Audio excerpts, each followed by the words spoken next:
That goes there. This guy goes here. Hey, what's up? How we doing, everyone? Hope we're having a solid one. Never a liquid one.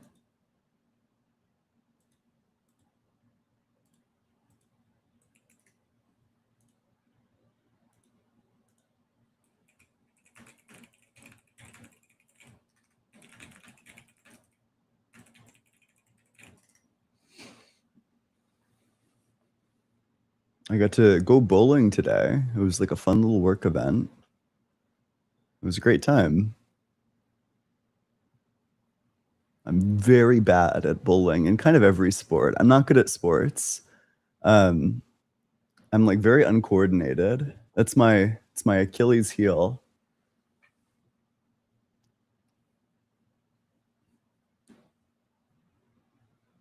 How we all doing? How you guys? What are you up to?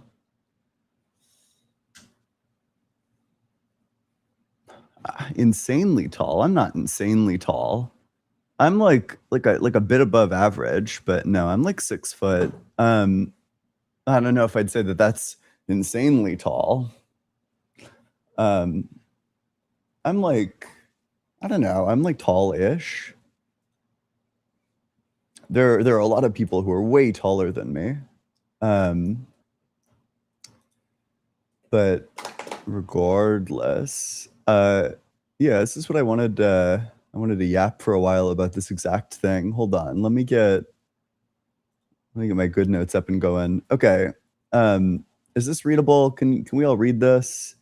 So we got the Kalam, you know, everything that begins to exist as a thing that causes it. The universe began to exist, therefore there's like a thing that caused the universe. One sec, I'm gonna modify this premise slightly. Everything that begins to exist as a cause. I can also zoom in on it. And in fact, let me drag this down. Okay.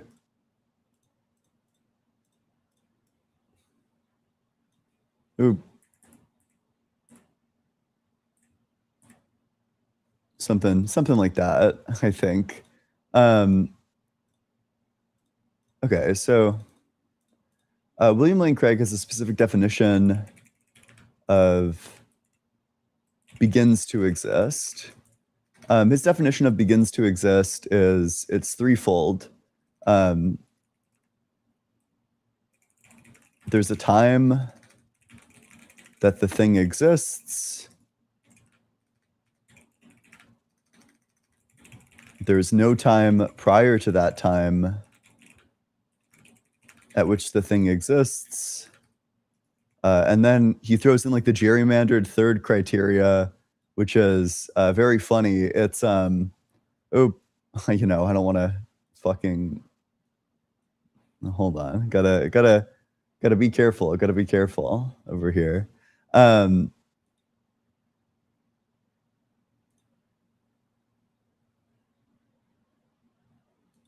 One sec.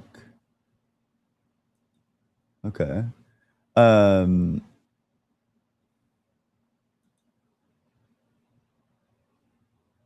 then there's no timeless state that the thing exists at,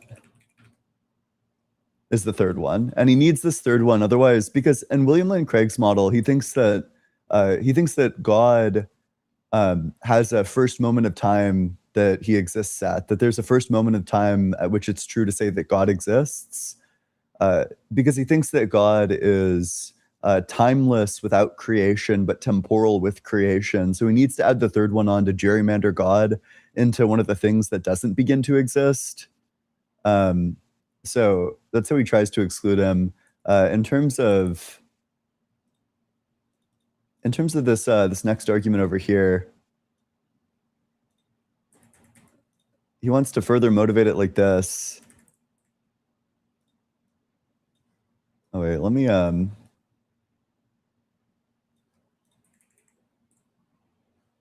move this like right here. That's like that's a better view, I think. We'll do it something like this. You know, if the universe does not begin to exist, then there is an infinite temporal regress. But, you know,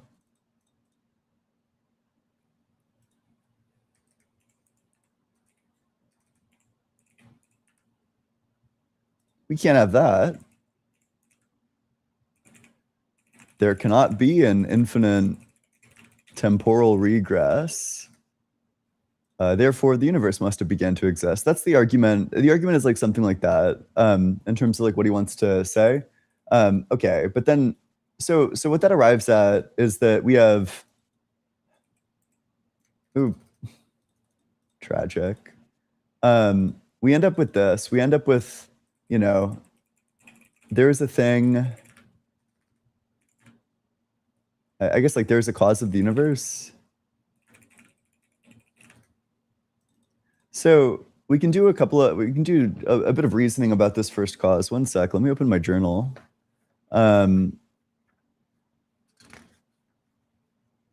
So, okay, here's my critique.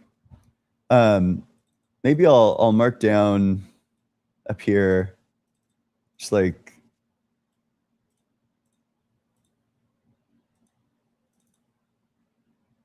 no. I'll do it like this. I don't like that shade. Let's do the shade instead. Okay.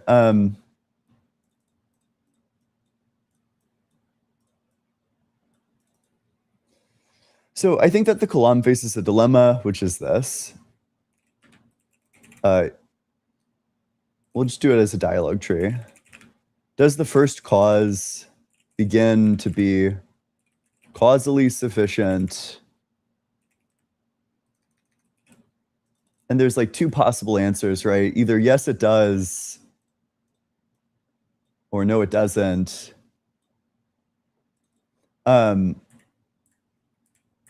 So let's say the answer to that is no. Well, if it doesn't begin,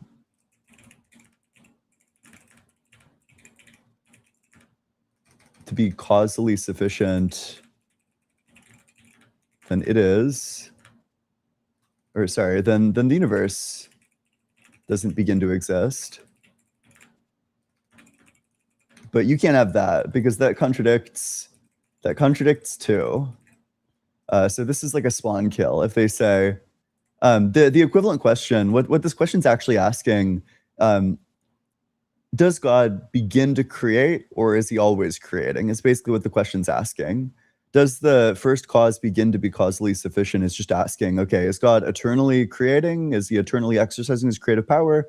If God's eternally exercising his creative power, then the universe doesn't begin to exist. It just eternally exists. You know, God eternally creates it, so it eternally exists. But then the alternative, you know,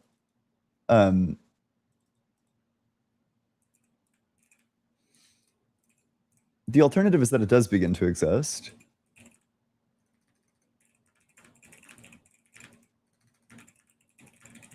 Then the first cause changes from insufficient to sufficient. And that's a problem because unfortunately that means that, you know, if the first cause changes, then the first cause is in time. Now, this is where things start to get really bad for the proponent of the Kalam. You can ask this one devastating question, which is just,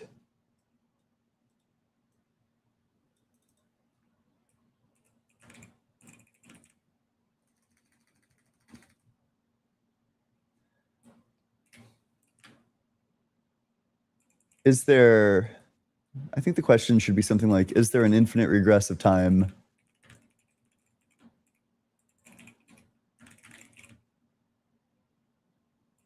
for the first cause? Something like that.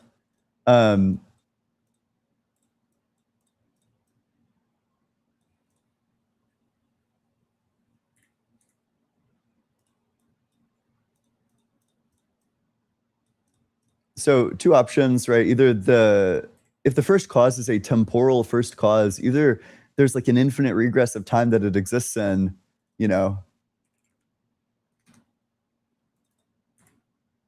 If there is an infinite regress,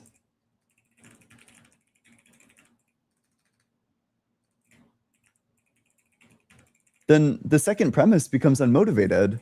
Remember, the second premise, the argument that Craig is trying to use to motivate it, is that if the universe does not begin to exist, then there's an infinite temporal regress, but there can't be an infinite temporal regress. So, you know, if there is an infinite temporal regress, then 2.2 is false.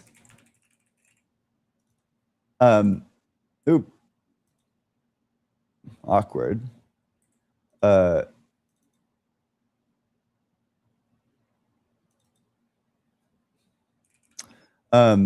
If there's a finite temporal regress, then the first cause begins to exist. And thus it would need a cause. So that's the dilemma that I think the Kalam basically faces. Yeah, I'm sorry. I hope this made sense to everyone. So let me summarize this again. So, okay, we have the Kalam. Everything that begins to exist has a cause. Craig's criteria for beginning to exist is that there's a time where the thing exists. So it needs to satisfy all. It needs to satisfy all three of these things. There needs to be a time where the thing exists. This time there needs to be no prior time that the thing exists at, and there needs to be no timeless state that the thing exists at. That's what Craig needs in order to say that the universe began to exist, but you know, God didn't. So he gives this argument that the universe must begin to exist, because if the universe does not begin to exist, then there's an infinite temporal regress, but there can't be an infinite temporal regress. Therefore, there must be a cause of the universe. So you ask the question, does the first cause begin to be causally sufficient? Basically, is God eternally creating? If God is eternally creating, then the universe is just eternal. But then that contradicts the idea that it began to exist. So that's, you know, that's a dead end for the Kalam. But if it does begin to, it's not exist, begin to be causally sufficient, then the first cause changes from insufficient to sufficient. If the first cause changes, then it's in time. And then you ask, is there an infinite regress of time for the first cause? If there's a finite temporal regress, then the first cause would begin to exist because there's a first moment of its existence. There's a first moment of time that it exists at. And the alternative is that there is an infinite temporal regress. So I think with that argument, the Kalam is fucked. I think that it is collapsed, essentially. Okay, if you're in that guest request box, make sure that you're 18 or older. Make sure that you believe in the God of the Bible, the Torah, or the Quran. You can also be a deist. I'm fine debating deists as well. One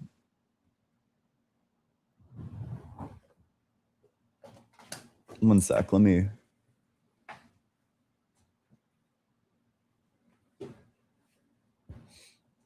Okay. Oh, my bad. Oof. Okay, that will go to the very first guest. Hey, how's it going? Good, how are you? Doing well. How old are you? You hear me? Yep. I'm 18. I actually just graduated high school. I used to go to a Christian high school, so I kind of know a little bit. Sure. I like to think I know a little bit at least. Sure, yeah. So I assume you're Christian? Yeah, Christian. I went to a Lutheran high school. I am Catholic though. Okay, yeah. What makes you think that God exists? Well, honestly, okay, I think if it's between the Big Bang just happened out of nowhere from nothingness, without cause, from a great singularity, or something outside of the universe created the universe, I think it's got to be something outside putting its putting a force onto the universe. You know what I mean? Yeah, maybe. Although I don't know why I would think that those are the only two options.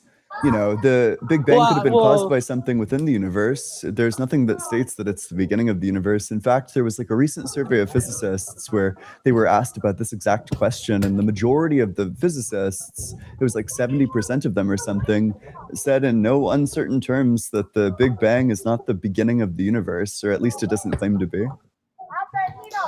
Oh, if it's not the beginning of the universe, then what were they claiming it to be? Just like a rebirth of the universe? Or just like a rapid expansion, that the universe is in a hot, dense state and then it gets rapidly bigger. Right, okay, but what started it in the hot, dense state, though? So where does it all come from is my question for you, I guess. I'm not sure why I would think that there's a place that it comes from, or that there's like a coming into existence at all, as opposed to the universe just always existing. I mean, you believe in an eternal God who created a non-eternal universe, but why not just cut out the middleman and only believe in one thing, an eternal universe? Well, because the law of, I think it's something to do with energy always dying out. So energy is always... we're always losing energy in the universe, right? So if... No. Yes. The opposite. It's always transferred. Energy is conserved. It gets transferred elsewhere. Ooh. Okay. Well, where does it get... okay, so it gets conserved. It gets transferred from what to what? It gets transferred from the sun into a plant that then dies, right? Yeah. And the plant turns into nutrients, and then everything eventually dies into what, like lead, right? No, I don't think it's lead. But it's not lead, but I'm not sure what it is. You could tell me. Yeah, I mean, I'm not sure that there's like a specific thing that everything like turns into.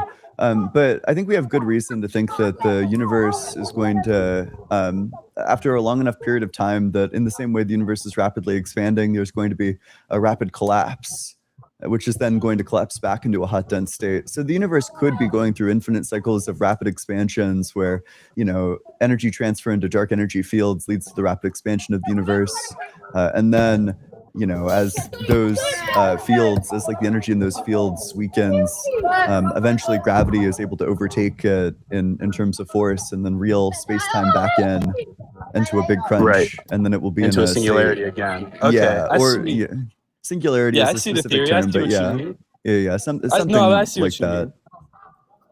It all expands until a point where it all contracts again, and then there's theoretically like another Big Bang, you would say? Yeah. Okay, so then what the universe is just for you always has been, always will be? Yeah, I think that there's good reason to think that. Huh. Honestly, I can say I never thought of it that way. I will say I don't know how to argue anymore on this point, because, I mean, your argument sounds fair, sounds sound. Sure. But I think another reason that I would say I also believe in God, right, is if you look back in history and you look back to, like, I know 2,000 years ago, like, they have all these transcripts for the proof of Jesus's existence, which we know Jesus existed. Now, we're not saying that Jesus is God, right? But we're saying that we know he existed. I agree with that. I think that Jesus existed.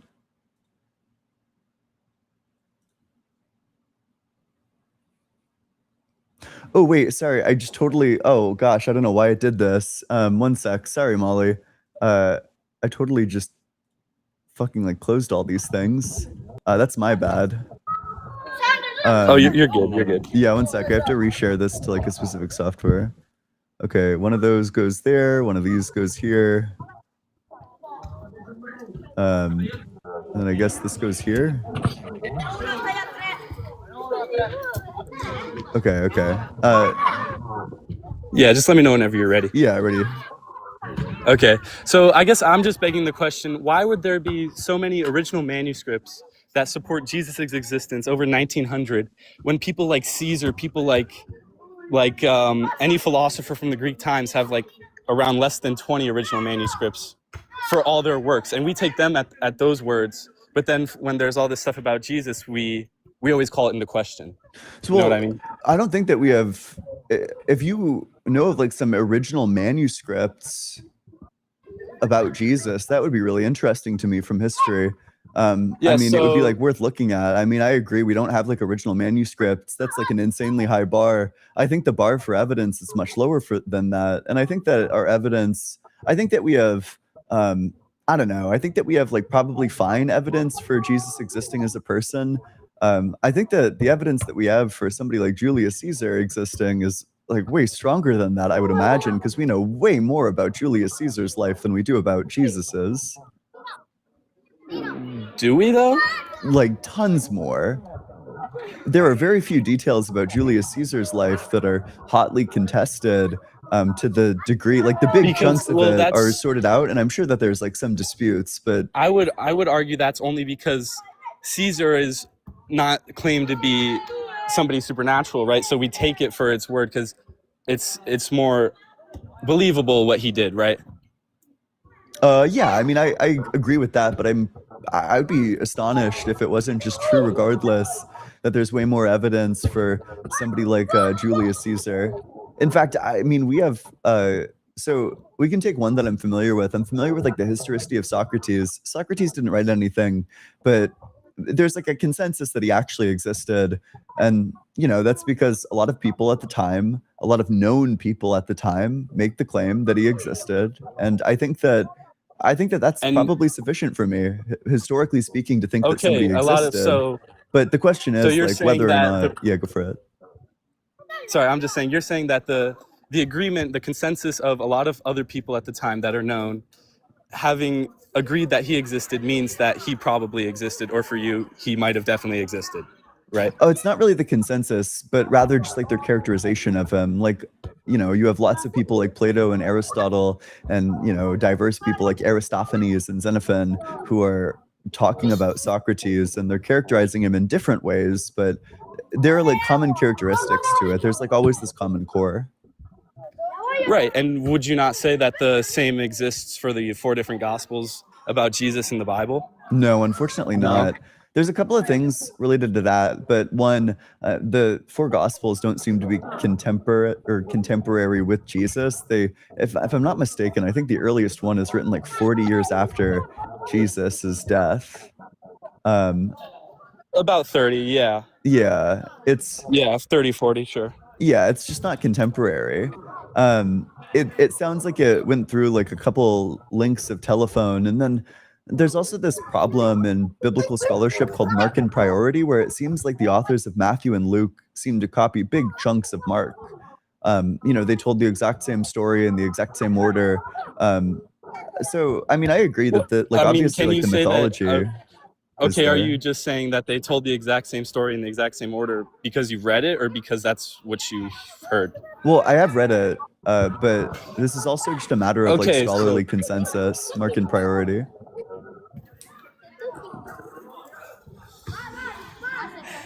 All right. Well, I don't really know what else to say. I mean, if we're not going to take that the Bible existed for the... Okay, if the papers of the Bible are supposedly copied, why can that also be said for some of the papers about Socrates or about the other people? It's because the characterizations, like none of these works are copying on each other. In fact, interestingly enough, we have a really good example of this, that for Socrates' trial, Plato writes a dialogue about this exact thing, and it's widely believed that Plato is trying to accurately represent Socrates' legal defense that he gave for himself. And then Xenophon writes an account of the exact same thing, and the accounts are like very different. They diverge quite a bit. So right. Okay, but I'm saying if the 4 people that wrote the Gospels all lived the same experiences as they were theoretically disciples of Jesus, and they were around him, and they wrote it 30 years after his death, sure. Or they had somebody write it 30 years after his death. Wouldn't you agree that they should tell somewhat the same story, if not even the same exact story, with differing details? Well, I agree with that. Like obviously, if two people are telling like the same core story, then the core story is going to have like these similar details. But the problem is that two of these people didn't even know Jesus. The only people that knew Jesus were, I think, it's Matthew and it's John, are the two that know Jesus, and then Mark and Luke do not know Jesus. So it's not like two, like we're already down to from like four gospels to two. And then, I mean, unfortunately, there are just clear verses in Acts where it says that John is illiterate. I think we have good reason to Could think you? that John didn't write John. I'm sorry. Could you tell me the verses? Yeah. Acts, Okay. John is illiterate. This is Acts 4:13. It uses a word to describe them as uneducated, and the specific word is agrammatoi, which means without letter. You said, right. Okay. You said Acts 4:13. Yeah. Okay. You mind if I pull that up really quick on Yeah, my go for phone? it. Switch tab. Just Yeah. read the verse and then Yeah, I'll I can come read back. it. Now, when they saw the boldness of Peter and John and realized they were uneducated and ordinary men, they were amazed and recognized them as companions of Jesus. The word for uneducated here is a grammatoi. Grammatoi means letter, and a is not. So it's, they're unlettered, they're illiterate.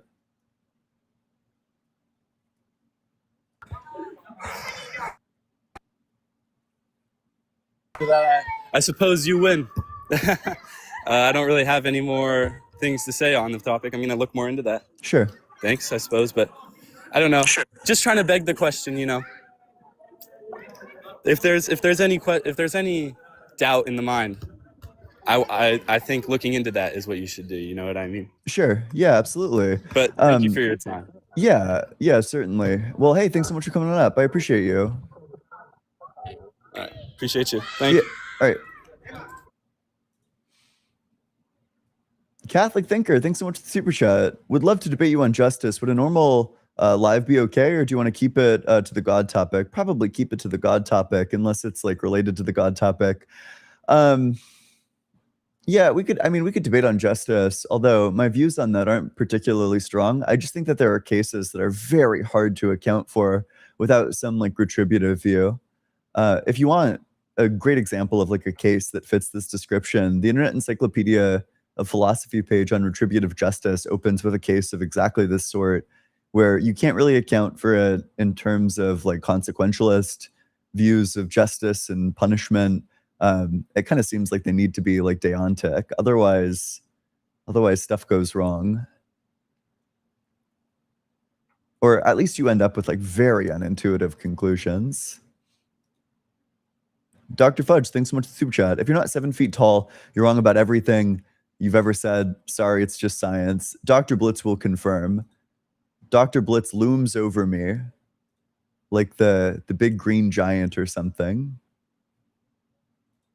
BTA debates, thanks so much for the super chat.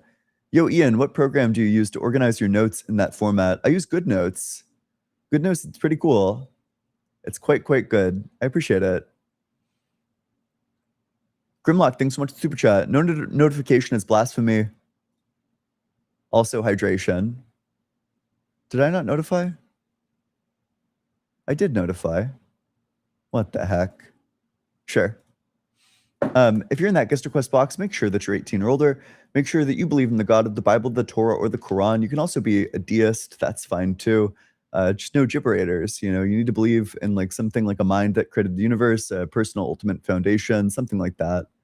And with that, I'll hydrate.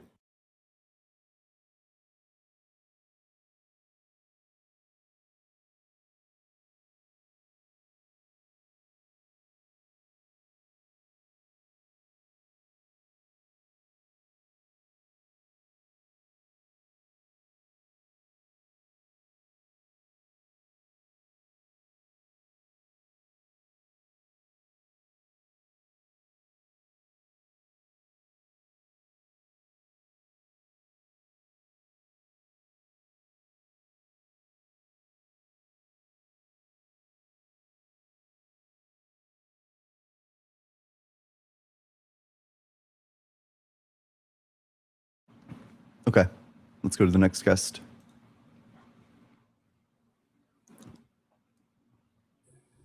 Hey, how's it going? Yo, what's up? I was wondering. You're a bit far from your mic. You might want to get closer. Oh shit! Can you hear me? Yeah. Yeah. So I was wondering if you Wait. could give your opinions. Sorry, wait, two things. First, how old are you and what religion are you? I'm 23 and I'm a Christian. Sure, yeah, go for it. Yeah, I was wondering if you could give a I don't know, look at an argument that I've been trying to kind of think up and help me motivate one of my premises. Yeah, sure. Let's do some argument clinic. Yeah, what's the argument? And then after that, maybe if we could go into the historical stuff that you were talking about with the last guest, that would be cool. Yeah, go for it. Yeah, so it's basically kind of like a tag argument, except not like precept tag. It's the premise one would be concepts are found only in minds, and then premise 2 would be universal concepts exist, and then the conclusion of that would be a universal mind exists.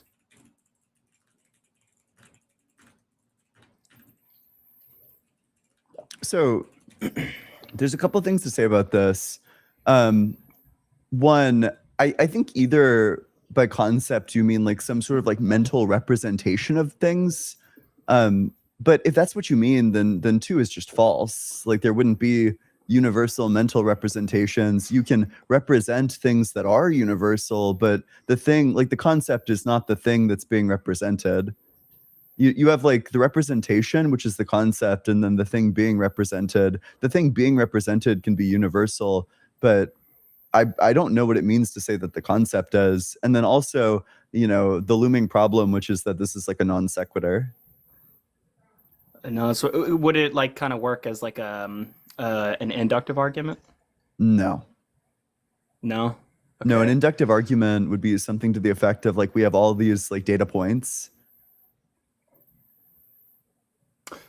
Wouldn't inductive be just something that seems to be true but doesn't necessarily follow the rules of deduction, like strict? No. One sec.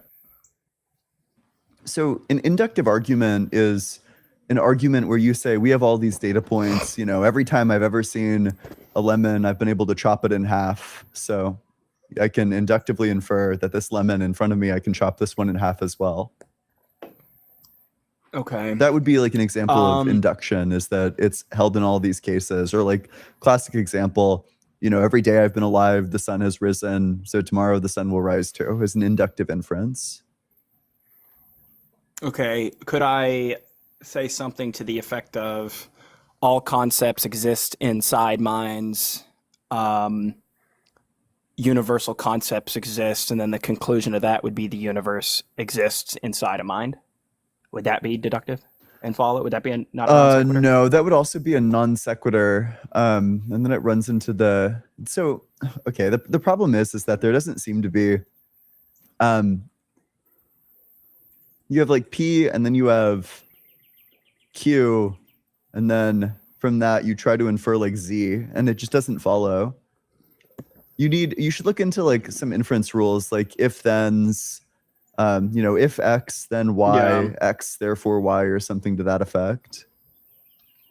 I feel like it couldn't be any other way. Like if could it be like if B is inside A, or if C is inside B and B is inside A, doesn't it follow that C is also inside A? Oh, wait, maybe you want to... So when you say universal concepts, are you saying like the universe is a concept?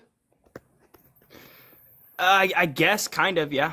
Oh, well, then if that's what you're saying, like, if you wanted to word it as like the universe is a concept, therefore, what would follow from this is that the universe is in a mind. Wouldn't that count as a universal mind existing? At that point, like a you mind run into that applies universally? Basically, what you would have at that point is idealism. So you might want to say that mind is like the mind of God or something. But the problem is that I don't know any atheist that would grant two. I don't know any like idealist that would grant two. Yeah, Or so I'm non-idealist trying to that would grant motivate two. two because two just seems so intuitively true to me, and I feel like I could find a way to motivate it logically, but I'm not sure. So I just figured Two I'd is ask you if you like, can. yeah, sorry. You seem like a super nice guy. Two is like obviously false. You think so? Yeah, like at least it needs like serious motivation. I don't intuit at all that the universe is a concept. Like we have a concept of the universe, but that's not the universe, right? That's the map. That's not the territory. What about like I mean, I guess I'm kind of using the two from my old. I mean, yeah, I guess the universe. I don't know. It's kind of hard to say because I feel like I guess I'm trying to get it to follow that if a universal concept exists or something that applies universally that is only found in a mind, that a universal mind does also exist. I wouldn't necessarily. I wouldn't necessarily want to say that all things are concepts or all things in the universe are concepts, but I do feel like it's a necessary prerequisite for universal concepts existing that a universal mind also exists to apply those concepts universally if Well, P1 is true. Sure. Well, here's what you really want to say. You probably want to say if there are universal concepts, then there is a universal mind. Oh, okay. So There love is universal opponents, right? concepts. Sorry, there are universal concepts. Therefore, there is a universal mind.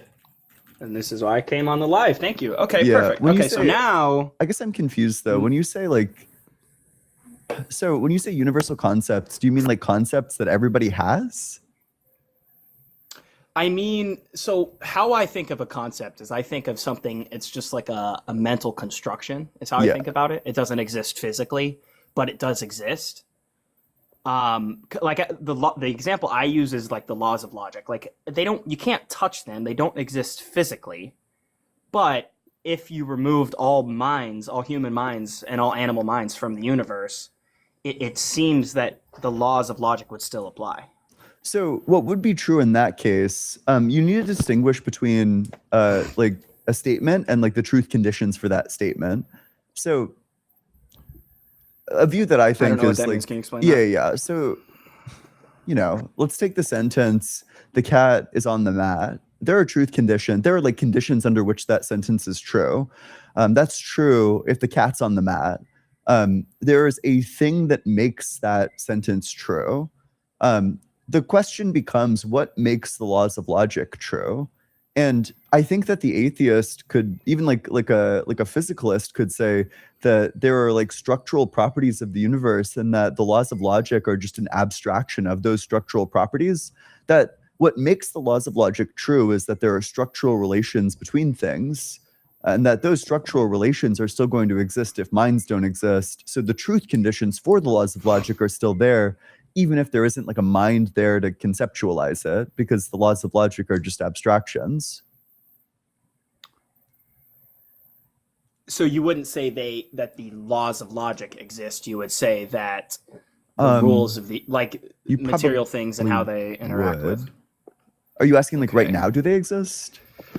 Well, yeah, like right now. If all humans disappeared, I can like a rock would still be a rock, and a rock could not be a not rock and a rock at the same time. But those right? are all propositions.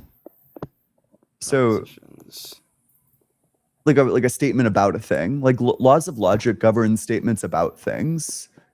I mean, if there are no minds, then there aren't any like statements about things at that point. So, I mean, we can make statements about a world in which there are no minds, and then we can apply logic to the statements that we're making. But like the truth conditions for the laws of logic, you could say the truth conditions would still be there, which is why, these things would still hold. But I don't know. It doesn't seem like propositions are the sort of thing that could exist independent of minds. It seems like propositions just represent some underlying state of affairs.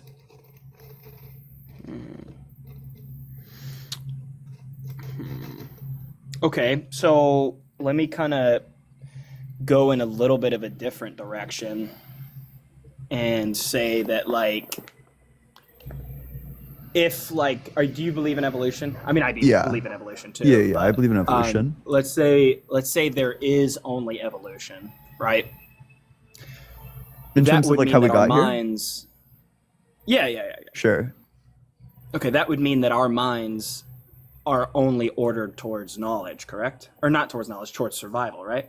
Because the edict of evolution is reproduction and survival. Yeah, right? yes. I mean, we have the brains that we do because like the minds that we have and the ways that we have them are oriented towards survival and reproduction. And if you want really good evidence for that, something that's really hard to account for on the God worldview, we have lots of cognitive biases that only make sense under a framework of trying to survive and reproduce. For example, we instinctively, when you hear like something surprising, you'll assign agency to it. Like if there's a bump in the middle of the night, you'll say, holy shit, there's a person in my house. That's an evolutionary artifact. It doesn't make sense why we have that cognitive bias if God exists. But yeah. Well, I mean, to me, that just seems kind of like an argument against the idea of like creationism. To me, like in my worldview, that makes sense because like I believe in evolution. I just think evolution was the mechanism by which God created us. So I would still personally expect those artifacts to be there, but what I wouldn't expect to be there is I wouldn't expect our minds to be ordered towards truth. I would expect them only to be ordered. Well, I think a lot of truths help towards survival, obviously, because the truth that water is good for survival, that's going to help us survive. But I think there are other truths that don't necessarily help towards survival. And that would maybe be like I don't like contradictions. You're not like walking around in the woods on your quest for survival and then a wild contradiction appears, right? Like, why do we have such a disdain for contradictions? And like how evolutionarily, where did that come from? Yeah, so what the laws of logic come from is representations. Specifically, that's what they're required for. In order to represent an object, it needs a distinct identity, which means that it needs to be distinct from the things that it isn't. You need the law of non-contradiction to distinguish something from the opposite of that thing. If you can't distinguish something from the opposite of that thing, well, you don't really have a mental representation of anything in particular at that point. So because it's useful to be able to represent things, represent where this specific location was, represent, your friend group, like mentally have like all these mental representations. Well, the laws of logic are just necessary for that. Okay. Okay. All right. I'm fine with that. Do you want to go to like the historical things you were talking about? Yeah, go for it. Okay? So I think I was listening and you were saying something like, it seems like you were drawing issue with the fact that it seems like a lot of like a lot of Luke and Mark were like copies from other transcripts and stuff like that. Specifically, it's just that and stuff like that. It's just that a suspicious amount of Mark appears in Matthew and Luke. It's quite strange, and I don't think that that's like some like knockdown argument against Christianity, but certainly it seems like Matthew of all people shouldn't be copying off of Mark. I mean, Mark didn't know Jesus. Yeah, but so I would argue that that's actually evidence for the historicity of the Bible, or at least the Gospels, because I do think it's a pretty common practice in the Bible. Like even if you were, like for example, there was a guy who was a part of World War II, or took a big part in one of the world wars or whatever. And he was actually there, but when he was writing history about that event, he was copying off of another person's account of that event and just using it as a framework. And I don't think it's I think it's something that we would expect to see if the person was trying to accurately represent what they saw and what they lived. And I think if they were trying to make something up, I don't think we would expect to see them trying to copy off of a different document that they believed was historical. Yeah, so I think that this would be way more compelling if not for the fact that, the example that you're citing is two people living through the conflict together, he's copying off of somebody who's also there. But I mean, if Mark in priority is true, then Mark is Matthew is copying off of somebody who wasn't there.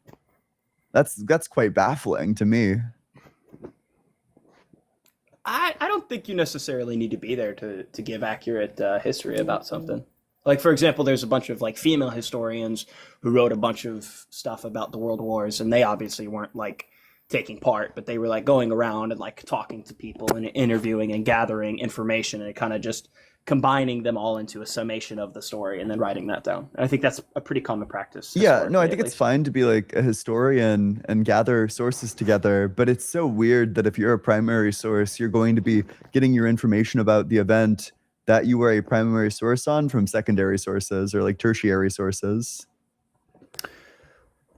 So I think that might be a good argument, but given that the documents were written down, or the Gospels were written decades after the actual events, it makes sense that they were fuzzy on the details and would need something to copy, or not copy, but just take inspiration from or base, or just give them like a guiding tool to like actually remembering what they experienced. No, but don't you think? I don't know what the timeline is, but don't you think that like Matthew and John were dead shortly after?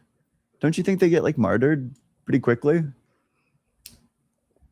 I don't really think so. I mean, I'm not like a big history buff, but I think it was like after Christianity really started to catch hold that they really started to ramp up the persecutions. That could be true. I don't have any data either way on when John was killed. That could absolutely be true. Let me look it up though. Oh, sorry, John wasn't martyred. That's the one. And then oh yeah, he's the one who wasn't martyred. yeah, Matthew.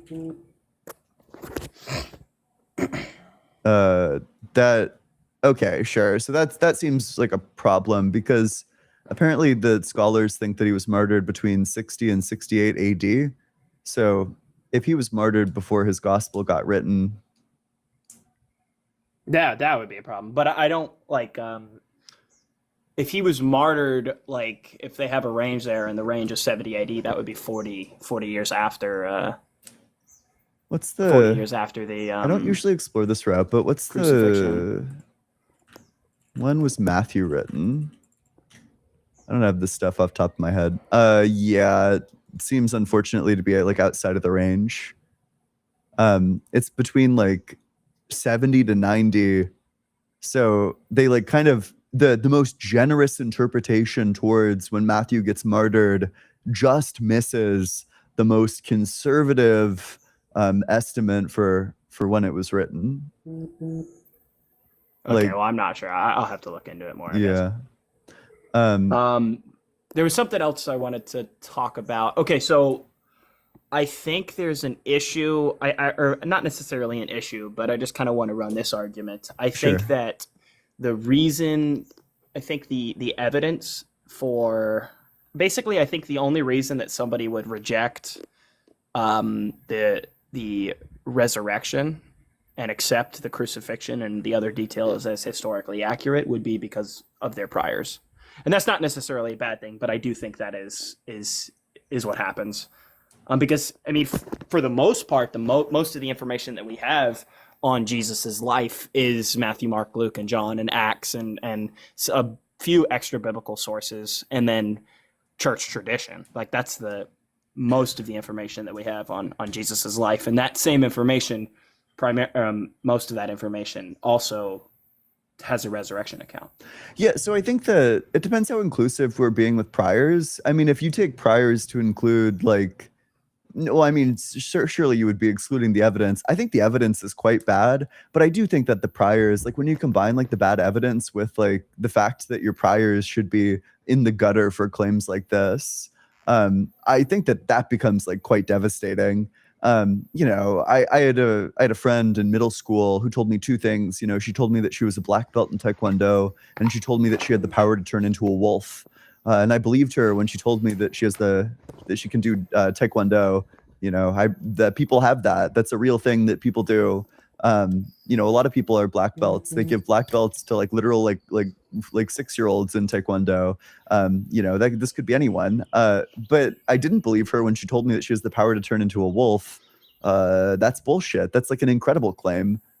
And you know, when we apply that to like the Jesus stuff, I have no problem saying like Jesus existed, yada yada. The real issue comes when you come to like the supernatural claims. My priors for supernatural claims, as everyone's should be, are just in the gutter. Like it's like devastatingly low, and the evidence is not very good. I think the evidence, at least for the existence of God or Christ, is pretty strong. And sure, the priors would absolutely be very low. Maybe not quite as low. At least the priors for me are not quite as low as the priors for you, because like I think the priors for God would be a little bit higher than the priors for like your classmate turning into a wolf or something, because you have like a bunch of philosophical arguments. Like I think I'd probably agree with that. I think it's pretty. It's not like an out of the ordinary belief that God exists. So I think the priors would be a little bit higher than you're giving them credit for. But I do think it would still be a pretty big hurdle that you would need to jump. But I think there's really strong historical evidence for at least Jesus's life. I think he's, if not the most historically attested to person that we know of, the second most, behind Muhammad. No, that's like for sure false. Well, again, it depends how liberal you're being with the phrase like historically attested to.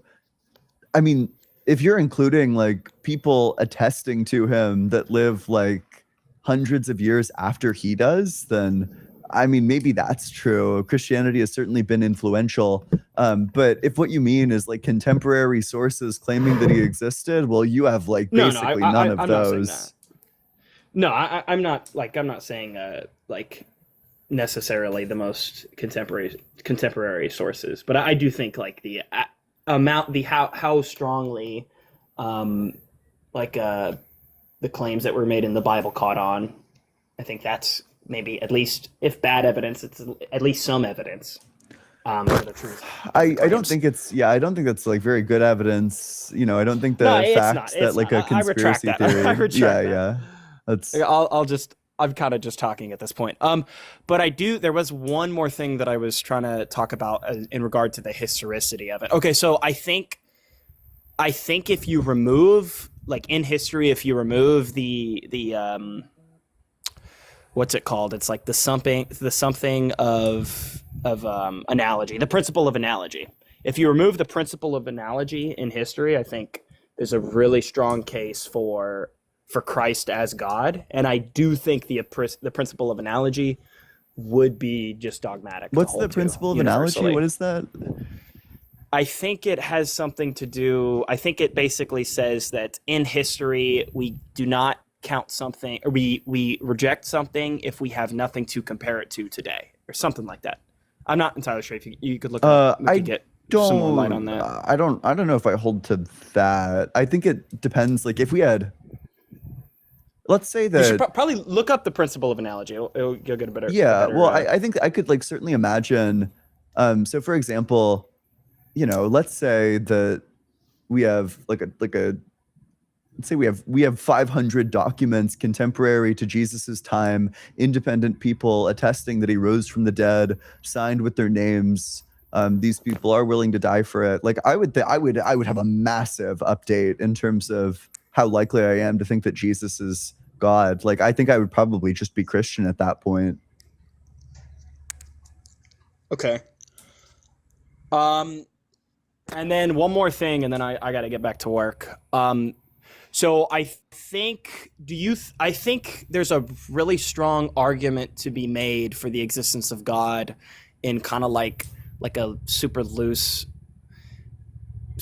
syllogism of God is the necessary precondition for objective morals, or at least I don't know, maybe not necessary precondition, but God is a good explanation for objective morals. Objective morals exist. God is I don't know how to put it formally. Yeah. But basically, I think the existence of objective morals is a really good argument for the existence of God. And I think if you think that morals just come from are an evolutionary product, like a product of evolution, I think there are things that we see that we wouldn't expect to see.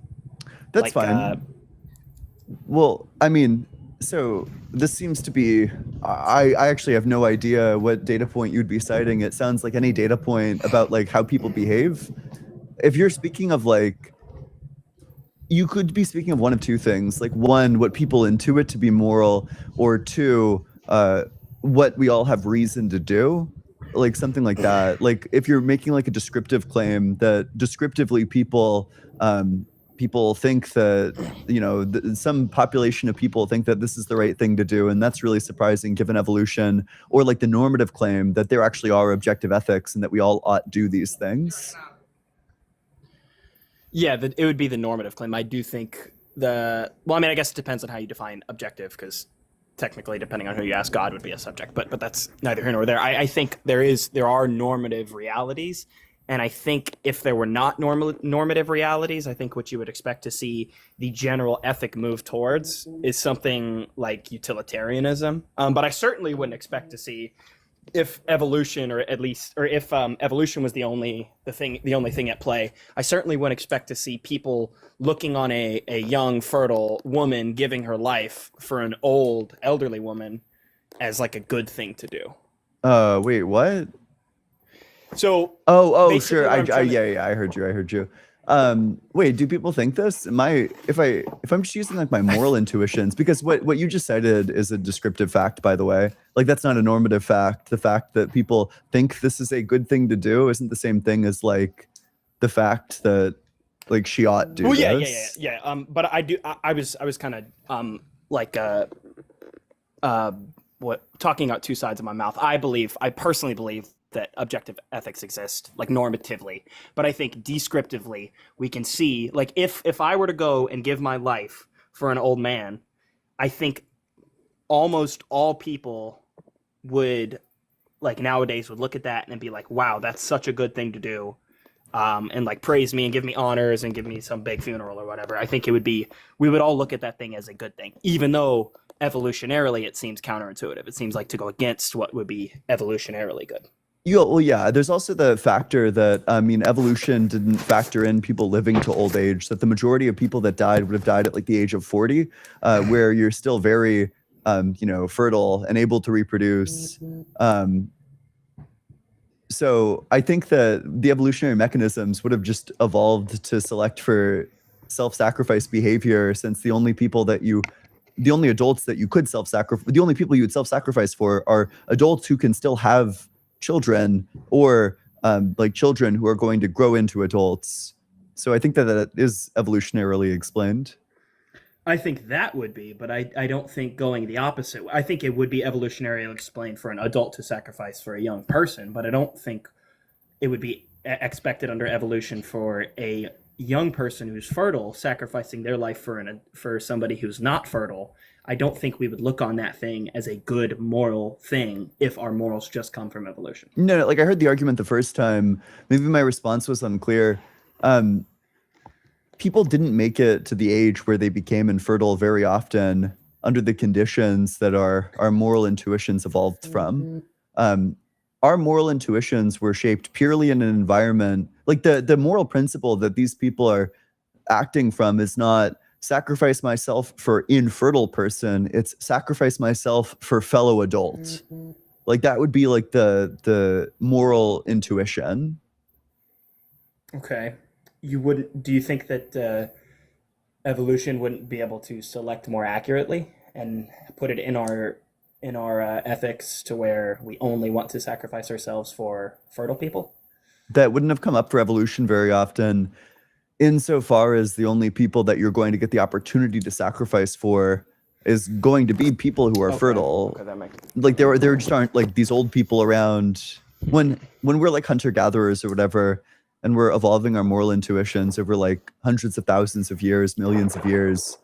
There simply aren't like these old infertile people to sacrifice ourselves for. So evolution, like it literally wouldn't have even been a factor. Okay. Damn, bro, arguing the affirmative is fucking difficult. All right. I gotta get back to work. I appreciate the conversation. Hey, thanks so much for coming on up. I appreciate you. All right, I'll see you. All right, bye-bye. Make sure you're double tapping on that screen, sharing it with your friends, and all the good stuff. If you're in that guest request box, make sure that you're 18 or older. Make sure that you believe in the God of the Bible, the Torah, or the Quran. You can also be a deist. That's fine too. Let's read some supers. Grimmy, thanks so much. 'Twas my phone that was being blasphemous. I appreciate that. That's okay. Don't worry about that. Appreciate the super. Grimmy, thanks so much for the super chat. A wild contradiction appears. Pokemon battle theme music. Da, da, na, na, na, na, na, na, na, na, na, na. Let's go to the very next guest.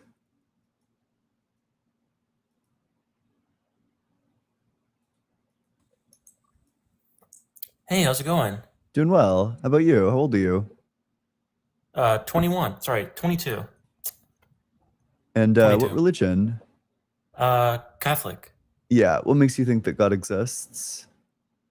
I like the argument from St. Thomas Aquinas, who famously argues that like human reason alone can't prove the universe had a beginning in time, but he, addresses these sort of questions in his work on the eternity of the Word and the Summa Theologian.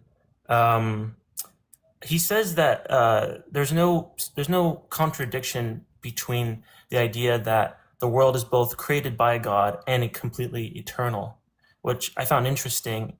And then that's when I wanted to learn a bit more about the kind of vocabulary they used. So one of the things I found interesting was the understanding of, let's see here, I have it here. So the idea of a temporal like linear timeline based understanding of creation and the ontological dependence understanding of it. According to the Catholic view, God's act of creation is fundamentally an ontological dependence, meaning that it's not merely the initiation of like a kind of temporal timeline-based act. It's eternal dependence. Yep. That's fine. And the reason why, let me see here, there's something else here if I have it. My practical like implementation of this kind of thing is, I mean, for one, I've been studying a lot of etymology. I'm sure you're familiar with etymology, like the study of like the meaning behind words versus like semantics, which is our modern understanding of words today. Sure. Although, I mean, I think etymology is I'm sure it has its uses, but I don't know. I think it's of limited use. I mean, I'm familiar with everything that you're saying. Like, I understand the Aquinas model is like participated being, that you're participating in being, and that it's like a chain of like dependencies. For example, like the first way, it's like a chain of like movers that are all happening at the same time. Like, I get that. Yeah. Like if you wanted to think of it as an infinite regress, you could go back in that chain. And I'm fine with that being like an infinite chain. But what's interesting about the Catholic argument is that it tries to not be so, what's the word I'm looking for? Because I'm trying to think of the word. If I maybe come up with the example, maybe I can remember it. Absurd. I'm thinking of the word absurd. Because when people would, get converted, they were typically people who didn't, like for example, let's say you're a farmer and all you're caring about is taking care of your family and stuff. If someone comes up to you who's very philosophically, wise, let's say, and they're talking about all these deep themes, they're gonna go, dude, I'm sorry, dude, I need to go and get back to work. Sure. And then if you explain it in a more exoteric way, which is the way that's a little bit more, sensible. I mean, for most individuals, I mean, what I mean by that is, you explain something like for example, theistic personalism is very popular today. Wait, sorry. I like, this is all fine. I was hoping, do you have like an argument for God's existence? Like I hear you, but are we gonna get to like a therefore God exists type thing, or?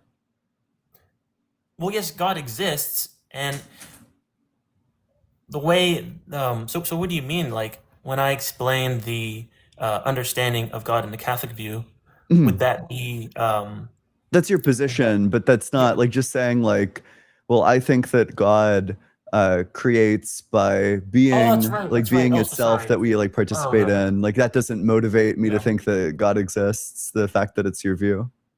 Right. That's a good point. Yeah. So when I thought about this, I was thinking, okay, so what does being itself or existence itself mean? And I think that God exists in a, how do I put it? Trying to think of how to word this properly. But basically, we participate in existence itself. So God's existence is identical with his essence. So God exists necessarily, not as a being, but as you said earlier. And so when I thought about that, I was like, okay, that's fine, but like then how do I interact with that? How do I participate in that? Like what am I supposed to do with that? And what I wanted to look into more was the Trinity, because I was thinking, okay, well, you have the Trinity as a means of trying to kind of almost bridge that seemingly significant disconnect. And so I was trying to figure out, okay, so what is this about? And so what I did is I went ahead and understood the Father as like the source, which would be, the same thing as being itself. And then the self-expression of that is what we're seeing all around us. Not like creation, but the act that allows creation to be, which is like, how would I put it? The Son, because in the scriptures, in John specifically, it talks about the Logos, and the Logos became flesh, which is essentially a way of saying that the self-expression of being itself became known in a human. And so then the Holy Spirit would be like the presence of the source to the self-expression, and then is made known to us, because you cannot see being itself in its entirely. That's totally preposterous. But you are experiencing and being disclosed that self-expression of being itself in real time. And so that does exist because you're experiencing it. And so I think that is essentially what I mean by like, God existing, not like a being, but Sure. So maybe to get this on track, I can give you a good objection to divine simplicity, the idea that God's existence is identical to his essence, that God is just identical to all of his various different attributes, that God is identical to his act of sustaining the universe, and God is identical to his knowledge, and he's identical to his love, et cetera, et cetera. Maybe we could format the argument like this. Premise 1, God's existence is identical to his act of sustaining the universe. Premise 2, God's existence is necessary. Premise 3, if God's existence is identical to his act of sustaining the universe and God's existence is necessary, then God's act of creating the universe is necessary. Therefore, God's act of sustaining, not creating, sustaining. God's act of sustaining the universe is necessary. Therefore, God's act of sustaining the universe is necessary. Okay. So they all seem to kind of be saying the same thing, if I'm not mistaken. I was also listening to you too. I'm going to go ahead and read this as well, so I can kind of better understand this. So God's existence. This is called the modal collapse argument. It basically seeks to establish that God doesn't have free will under the Catholic view. Well, is there a view that God does have free will? I don't think that Catholicism can make sense of the view that God could have done otherwise. Because if we're talking about God having a will, therefore being dependent on having said will, all of that kind of language, for example, like if you're saying, like, okay, here's an example. In the Old Testament, this is stated a lot. Like, God can change his mind. Like, oh, I changed my mind. I won't destroy, this city, or like that kind of stuff. That's good, great. So if we're talking about that, the Catholic view of that is, let me actually go ahead here because I have notes here, so it can be a little bit more accurate. And well, I understand that you want to say that it's like an analogy, that it's like or it's like anthropomorphizing. Like I get all of that. I'm familiar with like Catholic theology, and I'm familiar with divine simplicity. I'm familiar with all of this. I'm telling you that I think that these have like irreconcilable problems. Like this, for example, it seems like you end up having to say that the universe is necessary because God's act of sustaining it is necessary. Right. Can I also mention something else? I don't mean to pivot, but when we discuss God, I don't know if we happen to get trapped in the theistic personalistic aspect of it, because when I understand the word God, I understand it through its more etymological root, which is like the word, like it goes all the way back. Well, specifically that word God has Germanic roots. It simply refers to the invoking of said power, but it could also be I referring to one being understand. invoked. I'm sorry to cut you off. I understand that you don't Yeah. believe in theistic personalism. I understand Catholic theology. I understand that Catholic theology does not include theistic personalism, that when you talk about God, like, you don't need to tell me all these things. Yeah. Like, I understand all of this already. What I'm really interested in is, like, which of these premises do you think is false? Otherwise, the conclusion follows. If all of these are true, then the conclusion would be false. Is that what you're suggesting? No. The conclusion is true if all of these Yeah. are true. Yeah, I think that all of these follow to my knowledge. Let me go ahead and actually read this because I'm keeping this on the box so you can hear me. So Yeah, the that's speaker. fine. Let me say.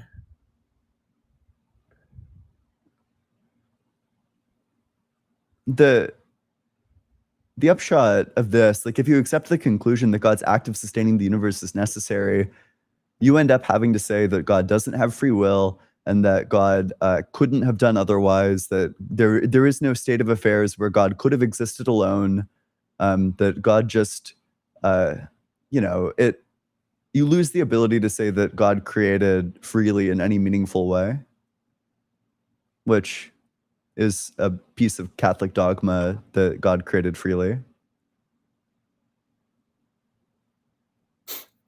So sorry, I had to end a phone call there. That's When you were okay. talking, yeah, my bad. You were talking so far. I don't know why I cut you out, but when you were talking about, like if you accept the premise C, then you'd be pretty much stripping any kind of personalism from God, as in, taking away free will, or taking away any kind of, because that's kind of when you got cut off. Yeah, you'd have to deny, like, a piece of Catholic dogma which states that God freely created. Well, that's part of the analog. So sorry, I had to cut that phone call off again. That has to do with that statement of God freely creating is also analogical. But what's the analogy? If God can't do otherwise, in what way is it analogous? Well, you could simply say that, like I mentioned earlier, that God is simply existence itself. And I don't mean to be repetitive. That's just the conclusion. It's not like a matter of, if there appears to be something that insinuates that God could do otherwise than simply being existence itself, then that could contradict. It's a matter of instead having people who could not understand something as seemingly absurd as that, and then filling it in something that's a little bit more materialistic. In virtue of what is it analogous to say that God is free to create, but it wouldn't be analogous to say that God is not free to create? Like, why is one analogous but the other one isn't? Well, the analogy is based off of God simply sustaining everything, or existence itself, subsistent existence itself sustaining everything. But it's more tied to sustaining in the exoteric themes. Wait, is that right? Sorry, the esoteric themes are about God sustaining everything. The exoteric version of that would be God wills, God creates, God. What's another one? I think I already said wills. Or maybe another one. God changes his mind. Or that God, trying to think of another one. But the way I think about that word is more in line with the title. I prefer, to speak about it in less esoteric ways. What question do you think I asked you? Well, you simply were trying to ask me if you're going to say that God, isn't, willing, or, along those lines, then how is that analogous? That's not the question. The question is, why is it analogous to say that God is free, but it's not analogous to say that God isn't free? why is one of these things analogous to how God is, but the other one isn't? I think it comes down to the understanding of what you think about something being free. Everything else is free, and God is sustaining everything else. So you could say, I mean, when you say like, oh, God isn't free in like the typical dependent sense because God is the source of all things that are dependent. So if you wanted to say, oh, then you'd say that God isn't free and God is just bound to this kind of role, then that could be like, I don't know, maybe that's that kind of could. I don't think that's entirely incorrect. I think it just comes down to how you understand. I have no idea how that answers the question. I still don't know why is it a good analogy for how God is to say that God is free, but it's not a good analogy for how God is to say that God isn't free. Like in virtue of what?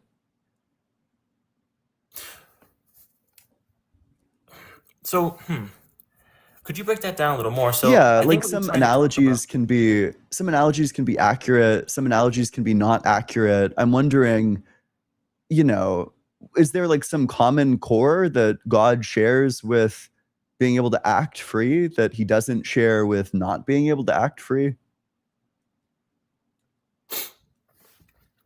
So when you mean like act Like what makes it free a good analogy? You know, you're saying it's in a good reference. analogy to say that God is free, but why? Why is that a good I'm analogy? not. I don't think. Sorry about that.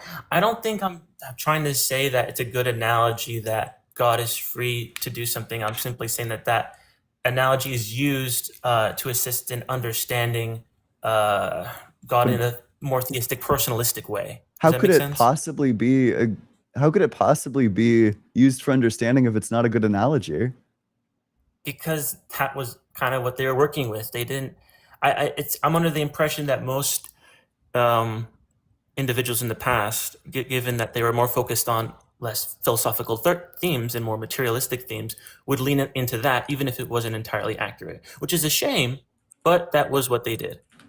So you would disagree with the Catholic Church when it says that God created freely? Not exactly. So what I'm trying to say is that that is how they say it, but there is a deeper esoteric theme behind that. The reason they use that esoteric phrasing that God freely creates is it goes back to the ontological dependency of things that exist, you know, versus explaining it and oh, God is like a father in heaven, you know, who is acting and doing these things, you know, but they're all happening eternally. But then once you get into that, most people might feel a little bit, oh, I don't really get it. It's starting to sound a little absurd. So, I mean, I guess we can like, maybe what we could do, we could pull up, one sec. We can pull up like just some doctrine of the Catholic Church and then you can explain what they're trying to say, if it's like literal, if it's like an analogy. Well, here's the thing. Okay, that's a great question. Usually they won't, which I found interesting. I didn't know this, but usually they won't try to lean on one or the other because both are important. Now, you could say that that is maybe a little bit too vague and disingenuous, maybe because they're trying to do two things at once. But that is what they do, as strange as it sounds. But yeah, I'd like to hear it though. Some of the Yeah, things one you want sec. to pull. Let me find it.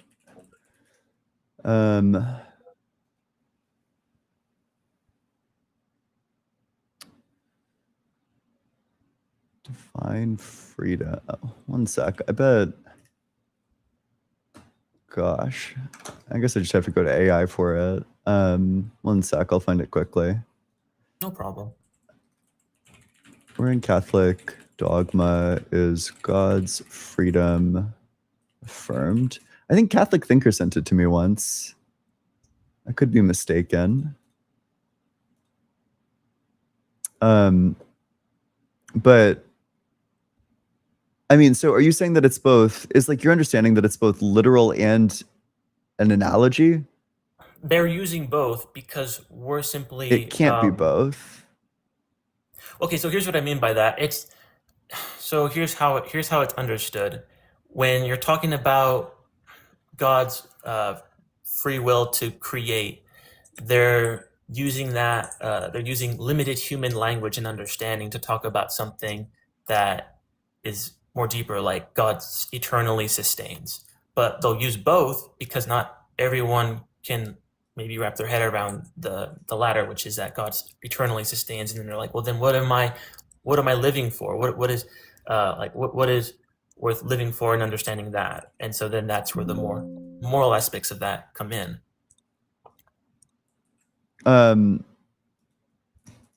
Why the fuck? Oh, gosh, I can't believe. Okay, so I think I found the document. It's the Condemnations of 1277. But it's not even a text file. Why would they do this to me? Okay, that's fine. We'll persevere.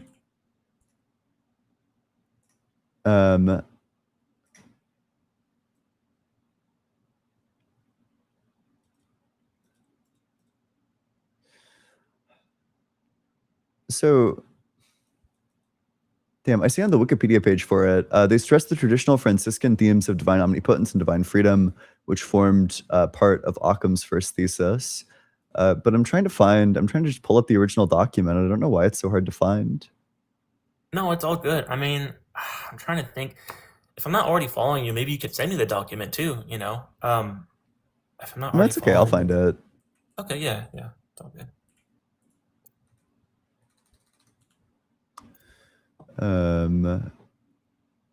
Yeah, but I'd love to read it too. Yeah. I'm also better at reading too. I mean, it's just, I don't know. It's a learning thing, I guess. Okay, wait, you might need to, hold on. Summaries of wills, enjoys God's absolute power to do whatever he wills. Oh, sure, yeah, he has the absolute power to do whatever he wills. And touched in philosophical articles about eternity, the unicity of human intellect and its implications, human freedom and free will, God's morality, and I wonder if,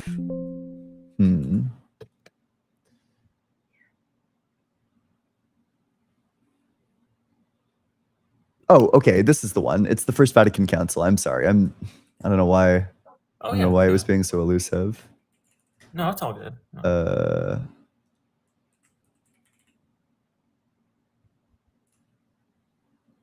Okay, yeah. Yep, found it. This one true God, by his goodness and almighty power, not with the intention of increasing his happiness, nor indeed of obtaining happiness, but in order to manifest his perfection by the good of things which he bestows on what he creates by an absolutely free plan. No, but I think it's interesting how it says it doesn't say free will. It's simply I guess they're using freedom too in like the way we would understand it, but I guess they're using it more in like God freely, because we're experiencing it, is giving himself. We're experiencing and participating in subsistent existence itself. Though we are not able to fully see it, it's something we participate in and are able to see based on the free giving of. I'd love to read that, by the way. I've never read that, but that does, I think, align. Quite interesting. If there's more there, I'd love to hear it too. But I'd also love to read it. Yeah, I mean, it's like a long document, but okay. So, so if you agree that it is saying like that the Catholic Church is committed as like a matter of dogma to saying that God created freely, yes. Do you think that something can be both literal and analogical? That's an interesting question. I think that when you think about that phrase, like, can it be both literal and ontological? I think that if something is both literal and ontological, the ontological is going to be more dependent on the literal, and the more literal is going to be more of the mystical, esoteric theme, the more deeper philosophical themes. I have no idea what you're talking about. So what I'm talking about is, I don't know if I'd word it as analogical and literal, because that's my question, right? I'm just asking you, is God literally free? Like, can God literally choose not to create? Does God have the choice to create or not create? Yeah. For your question, though, I'd like to ask about that question specifically, if whether God can create, if whether what that is analogical or literal. Do you mean literal as in the dogmatic sense? Because the analogical is also tied to that dogmatic understanding of God freely willing or creating or such and such. Because I'm they seem like kind of asking. both. Well, what I'm asking. Sorry, wait. What's your question? So my question is, you're saying like is the understanding of the analogic, like were you asking me about like the is this what When you're you say asking God me? is free, do you mean that just like like what God has something that's analogous to freedom, or are you saying God is literally free to not create? I'm saying it more. I think I would lean toward more the analogous because Okay, and why the is more it nuance of that. analogous? What makes it Well, analogous? Well, the reason I'm going to lean toward the analogous is because the literal form of it, if I'm not mistaken, is essentially that it's going to lean more toward theistic personalism, which is going to lean toward God as a being, which would be not correct. Well, And sorry. then, I'm not asking why you make that selection. I'm asking like what makes it analogous to say that. Why is it analogous to say that God is free as opposed to not free? well, because the way free is being used in that context isn't in the same way that I'm free because like I'm able to be like it goes I back to know what you're telling me. dependency. It's not literal. Like I get that you're Yeah. saying it's not literal. I'm asking why is it analogous? Well, that is analogous because the analogy is that, uh, you know, it, I'm trying to pinpoint exactly how to answer your question Typically, precisely. As you when said. we have like when we draw like an analogy between things, there's like Mhm. some shared characteristic, but there is no shared characteristic between us and God in terms of our freedom. Okay. So could I answer that question, or is that would be pivoting from the main That's question? fine. Yeah, no, go for that. Okay, so when it talks about how, you're, let me get this clear so that way I'm not overstating anything. You're saying that our relationship to God in the Catholic understanding would mean that we don't have a shared relationship with God in that understanding, right? Is that No, kind of it's what you're just saying? that analogical predication saying that what we're saying about God as an analogy is like nonsensical. It's meaningless. There's nothing that makes it an accurate analogy. There's nothing that we can point to. There's no reason why it's a good analogy to say that God is free, but it would be a bad analogy to say that God is not free. There's nothing that can ground these facts because there is no common core between our freedom and God's.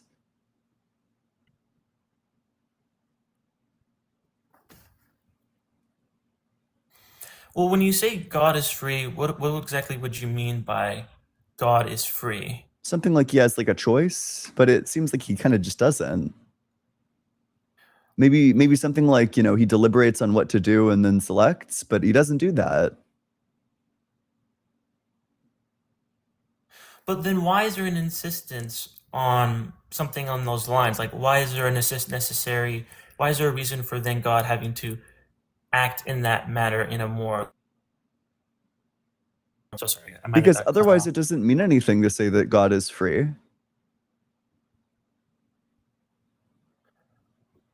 If there's no I think common that would. similarity between these things, then the analogy is meaningless. Well, yeah, I mean that's not a bad argument. I would say personally, when I talk about God, that's not how I talk about God personally. I usually just kind of run it back to who we are in existence itself. I won't always say subsistent existence itself because no one's going to really know what I'm talking about. Um, and I'll typically just relate that to how, as humans, and I usually have it go back to like moral realism, like who we are as humans.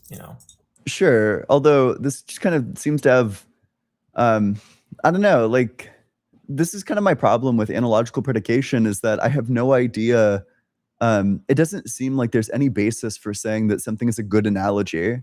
Like when we're saying that, well, God has something that's analogous to freedom, but he doesn't share any characteristics in common with our Or freedom. Like yeah. his choice isn't contingent, assuming our choice is contingent. He doesn't arrive at it by like deliberating. Um, it just seems like nonsensical to say that there is like, it seems meaningless to say that God is free. Well, it doesn't, according to that text, and I'd have to hear it again, because I did resonate with it. I do agree with the idea that I don't remember how it was worded, but the word free was used in there. Yeah, But the way it that was that used, God created free. God was free God, in his creation. yeah, I mean, and if you were trying to be very literal with the analogy that God is free, you could say that just as someone is free to, I mean, maybe that's not accurate. It's more better as a, analogy, kind of like, how would I word it? So just as someone is free to freely give something, whether they could, versus keeping it for themselves, existence itself freely sustains us in that eternal act, if that makes sense. That's how God is free to do something is used. But what would it be? What would it mean to say that God isn't free? Like, what would need to be true about God in order for it to be analogous to say that he isn't free? I, I, That's a good question. Free to not be selfish. Otherwise, that would not be existence itself. That would not be, the true God. So if he was selfish, but even like the word selfish there, is that just like an analogy? There is an element of analogy there. Yeah. Or, yeah. Okay, well then it seems like I'm like back to having no idea what like under what conditions, because I don't know. I also don't know what it means to say that God is selfish or generous. Yeah. I think that's the thing that I personally have been. I I am more comfortable using the more less analogous. Is that how you pronounce it? Analogous, like Analogous? analogous. Sorry, yeah, analogous language, because you run into those kind of problems to begin with, right? And that's why I mean, I respect the dogma, I really do, and the way that I've understood. Oh shoot, hold on, sorry, I have to do a new transcript. So sorry, 1 second. Okay, never mind. Okay, so wait, is it going? And just click on play, record. Okay, there we go. All right, but basically, yeah, I mean, when we're back to this point where we're discussing, oh, then how can I say God is generous? How can I say God is, freely able to, keep me out of a car accident? It's more accurate to say in that esoteric sense that, God is simply sustaining all of the things that are happening, whether I'm aware of them or not. I may get to work safe, I may not. But, that goes back to what Jesus talks about, that, God is there when you fall, and even if you are not a wrongdoer, and, God is there for evildoers when, they succeed. Would you say that God is free to not sustain the universe? No. And the reason I would say that is because when you're Then it's talking not about, super clear what you mean by free. right, I wish there was a different word I could use then. What do you think would be a better word then, given what you've heard so far? I'm not really sure how to get out of this. Yeah. Like, I mean, frankly, right? Like, you can't say that. I mean, the way that you might get out of it, if you're talking about humans, is that humans deliberate about things and then they make decisions based on those deliberations. Yeah. But you can't say that about yeah. God, because God doesn't Right. deliberate. Exactly. Yeah. I think there is, even in the Catholic theology, they do struggle with that when they're trying to explain things, but they're trying to understand, okay, well then, but God isn't a being though. So using these things is technically inaccurate, but it's the best we've got because we don't have seemingly any other word that I know of, or maybe that you know of off the top of your head, that we can use other than the ones we're familiar with on a temporal sense, on a dependency sense, that we're dependent and we exist. But this is like the heart of the critique, which is that it seems meaningless, right? If we have no words to describe the way that God is, then it just seems like meaningless to make any claim about him at all, right? It just seems like towards like the being that you're describing is just utterly incomprehensible, and that towards this utterly incomprehensible thing, we should all just be like agnostic or something. But not like, again, but yeah, I want to answer that question. What you, or not question, you're just making kind of like a claim. But basically, that's why I understand, God not as a being. But when I was understanding, well, then why make such a claim as that we cannot really use any words that are, borderline analogous or too literal to describe God? And then what does that mean for us? So are you kind of asking, or like, are you claiming that this then becomes meaningless to describe something that can't be accurately described. And then how do we have a relationship with that if we can't use these relational based words? Well, it just seems like our belief doesn't even pick anything out. Like, it seems like we aren't, like, it seems like if you believe in this thing that you can only describe using analogies, but there is nothing that makes these analogies accurate or not accurate. Okay. Well, Yeah, okay, so then it you're- seems like you don't actually hold a belief about anything in particular. It seems like there isn't a Okay, yeah. core there.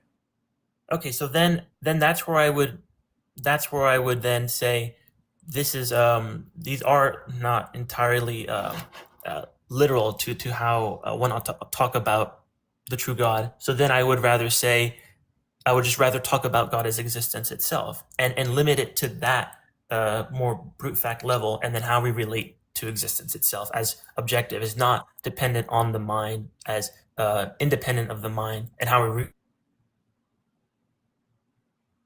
But so sorry, was yeah, I don't deny the existence of existence itself. You know, I think that existence is real. yeah. You know, that just But, like, seems to be like equivocating. Do you think that maybe there's like a little bit of trouble here, because then you're like, well, then what is the point of all this other language? It just seems like that's irrelevant then to then something that's a lot more like, oh, okay, yeah, that's no problem. I don't mind believing in existence itself. But then you're like, well, then what's the point of all this other more dogmatic theological stuff? And I'd argue that that's so sorry. I need to put myself on Do Not Disturb. Am I even on it? But I don't want to risk leaving the thing. Okay, listen.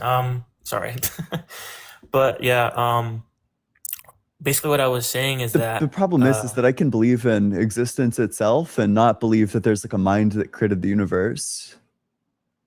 yeah. Like, I could be And a then- naturalist that believes in existence, but Yeah. that seems like it couldn't possibly be true if existence is God.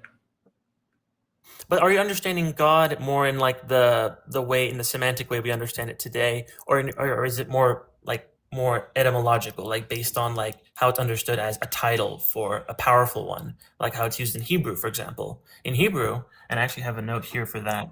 There's many words for power in Hebrew. There's koah. I'm not pronouncing these right, by the way. I'm gonna butcher a lot of these. Hael, Oz, Gevra. And then there's one known as El, which in Aramaic is Eli, and then in the plural is Elohim. So And then I understand God to be something that's a person or analogous to a person that goes that into is more the of ultimate foundation. that then, Otherwise, how do you differentiate your, like, why would I think that foundationalism entails that, you know, the foundation has a son named Jesus in Bethlehem? Like, why would that ever follow? so is that like a question regarding why would Jesus be God if we're gonna understand God as existence itself? Like, it just seems nonsensical to say like foundationalism is like there's a metaphysical foundation of reality, and if there's a metaphysical foundation of reality, then the metaphysical foundation has a son named Jesus who was born into Bethlehem and dies on the cross. Like, that just seems like a nonsensical inference. Well, the sun is being used partly analogous to, but it also relates to the word logos, but it also is used to understand, the word logos is used to understand the expression of truth and how it's more objective and how we're more participatory in that. So the word son is interesting because in the Catholic Nicene Creed, it says the word became flesh, but it also says that in John anyway. So my point is that when you say like, oh, then how could a foundational ground have a son named Jesus? That sounds absurd.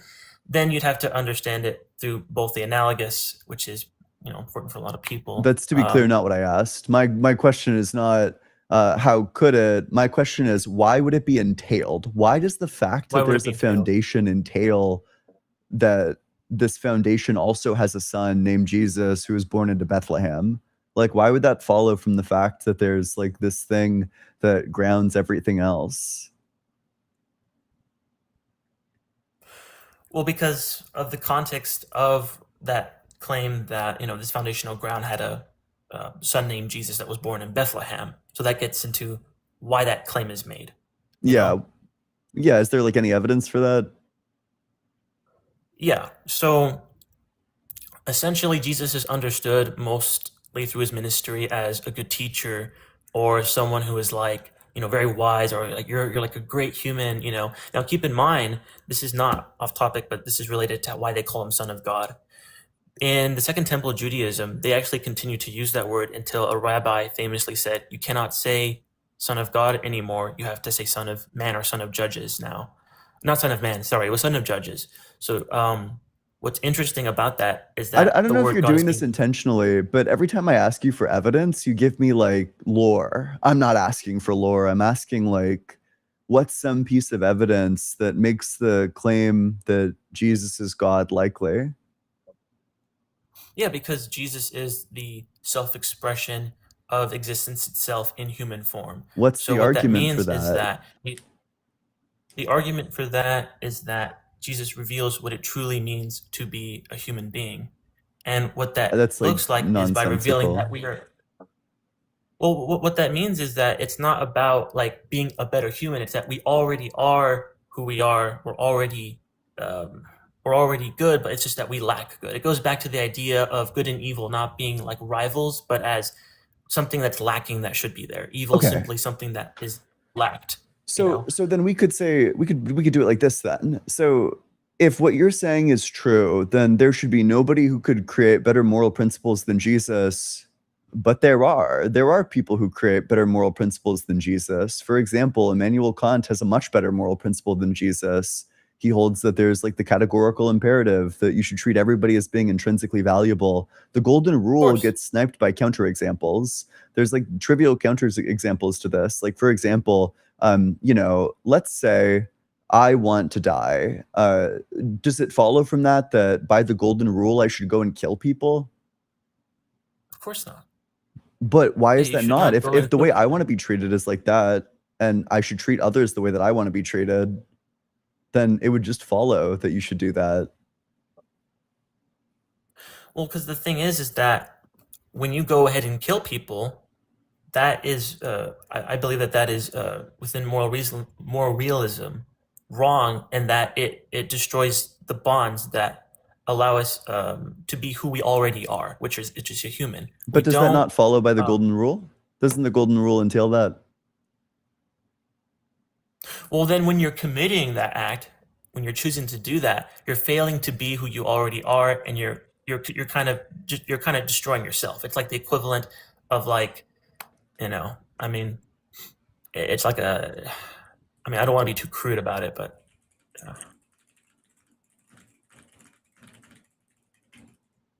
So, okay, we have Okay, the this is principle, good, treat this others is the way good. that you I want to be thought about this. treated. Let's I say thought about this. This is good. the way you want to be treated is that you want to be killed. But then What if would the someone thinks that's golden rule wrong, say that you should treat others? Like, how then should you treat others? well, then if one person says that, or is that just like, Let's just Like- say you're evaluating from the perspective of the golden rule. well, then if I don't want to be killed, am I going to say, oh, well, then I should kill that person? But that would be like hypocritical, because then you're thinking, oh, if I don't want to be killed, then if I want to treat others that same way, then I would not kill them. So if I kill this you person, do that would want to be be going killed against in what this situation. But okay, so that would be from like my point of view, or is that from Yeah, someone yeah. else's From the point of view of somebody who does want to be killed, what would Okay. the golden And then- rule prescribe them? The golden rule would prescribe that. Let's say I don't. Well, then if I argue that, oh, I don't think I'd want to be killed just as much as I would want to kill someone else, which is my opinion, I would not kill that person, because Wait, sorry, what question I'm do you not think you're being? Is there like a reason why you're like just not answering the question? Like why you had to like change the question? Well, maybe I'm not following in regard to the golden rule. I'm not entirely familiar with the golden rule as Have you much not as I read the am. Bible? Well, I have. I've read mainly the Old Testament, and I'm up to Romans, but I may not remember the golden rule part. So you've read the Gospels. Mhm. You remember like the Sermon on the Mount? Yeah, and I mean, I listened to them via audio, but it's been a minute. But yeah, Okay, I can pull up the verses for you. sure.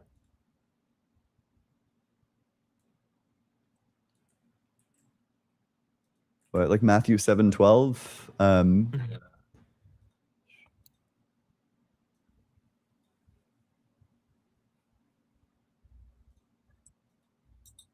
In everything, do to others as you would have them do to you, for this is the law and the prophets. So that's the golden rule. It's just saying treat others the way that you want to be treated. But this has brutal counterexamples.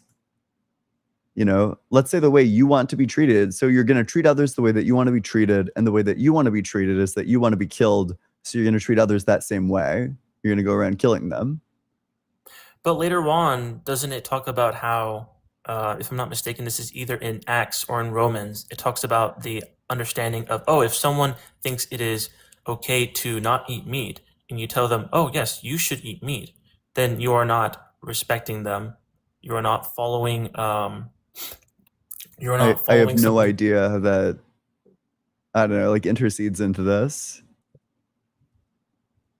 Well, because I think you're understanding the golden rule as that, oh, if I think it's okay to kill someone, no. Then if I want to be treated in this way, then I should treat others in that way. Mm-hmm. So if I want to be treated as like you just said, like the example of, oh, if I want to be killed, then I should treat others in that way, which would be then the result of, oh, then I'd want to go and kill people? Yes. That's why the golden rule is incomplete. It's like a good moral development if you live in like I don't know, you know, first century Judea. Wait, hold on. And like Rome, maybe it's like a good rule for that time, but moral philosophy has evolved so far beyond that. Don't you think though? I don't know if that's entirely accurate. If I'm saying, oh, I want to be killed, so then I should kill others, I think that contradicts. More accurately, that would be, oh, I'd want others to do the same. I'd want others to take their own life. But no, then that because you're talking specifically, it's like whatever way you would like to be treated, you should output that same treatment to others.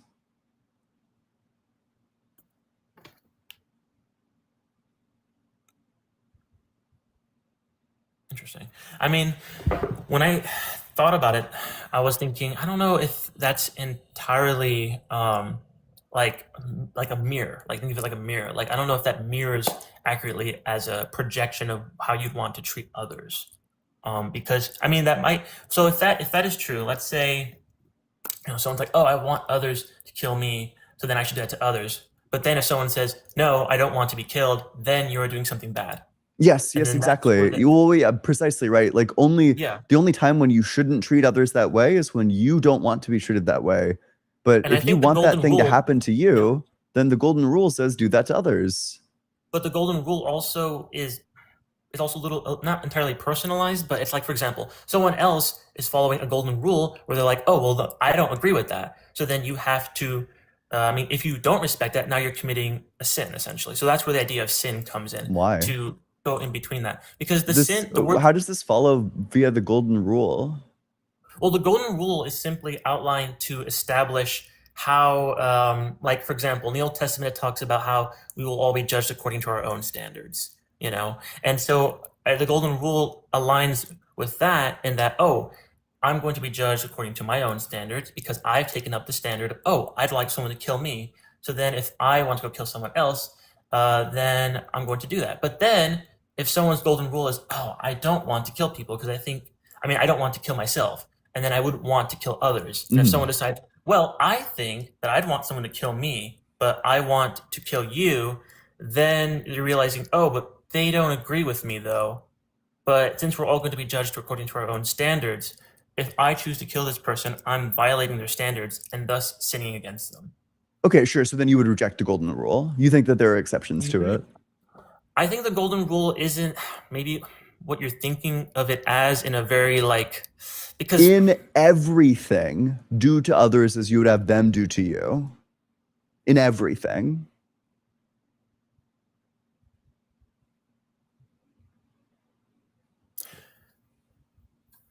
Let me go ahead and look that.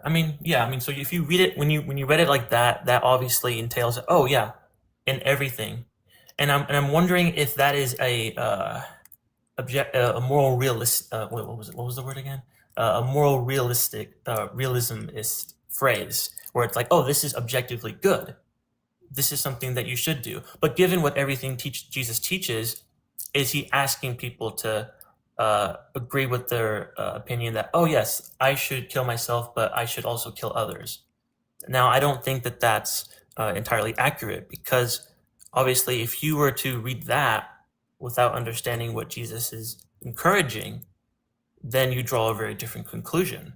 You would be drawing the conclusion that, oh, in everything, including evil. But Jesus obviously talks about evil and what that entails. And so if in the idea of promoting that in everything is a way for, if maybe this is just interpretation, but from based on what I read, is understanding that it's a form of self-accountability, that you know that you're going to follow your own standards and be judged for them. And at the same time, if you violate someone else's, you are inflicting on yourself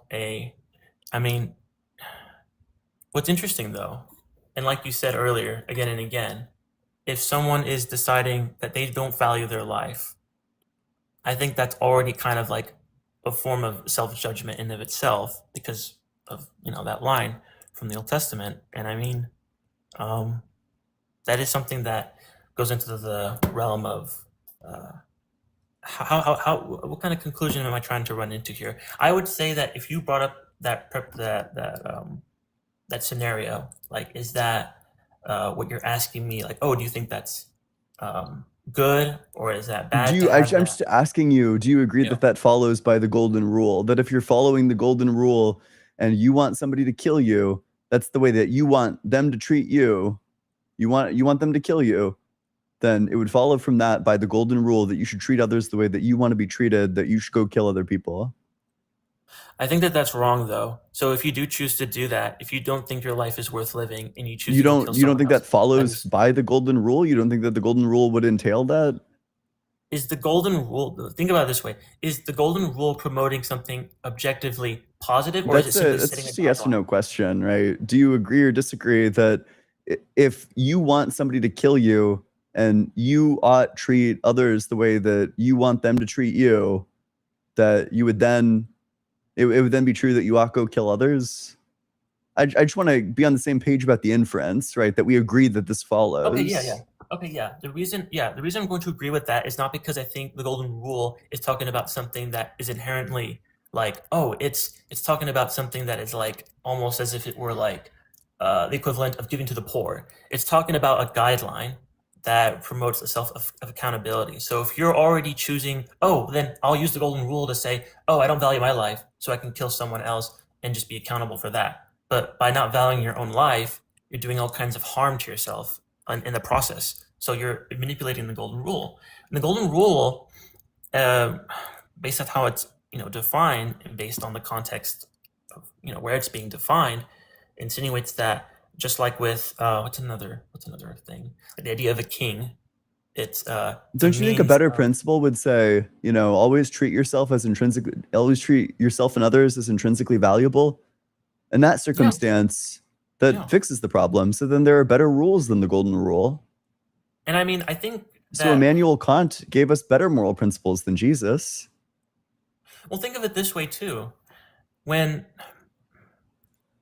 it gets into the I would agree if it's more plain and straightforward and I would agree, honestly, because treat others treat yourself with self-dignity, treat others with the highest respect, know who you are, understand that like who you are is someone who should respect yourself, and I think what's interesting though is I'd like to potentially read up on some of these things more too.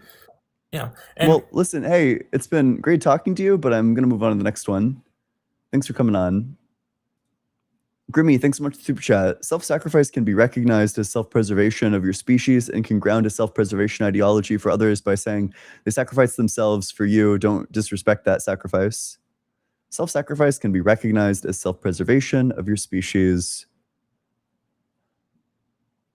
and can ground a self-preserving ideology for others by saying they okay, sure.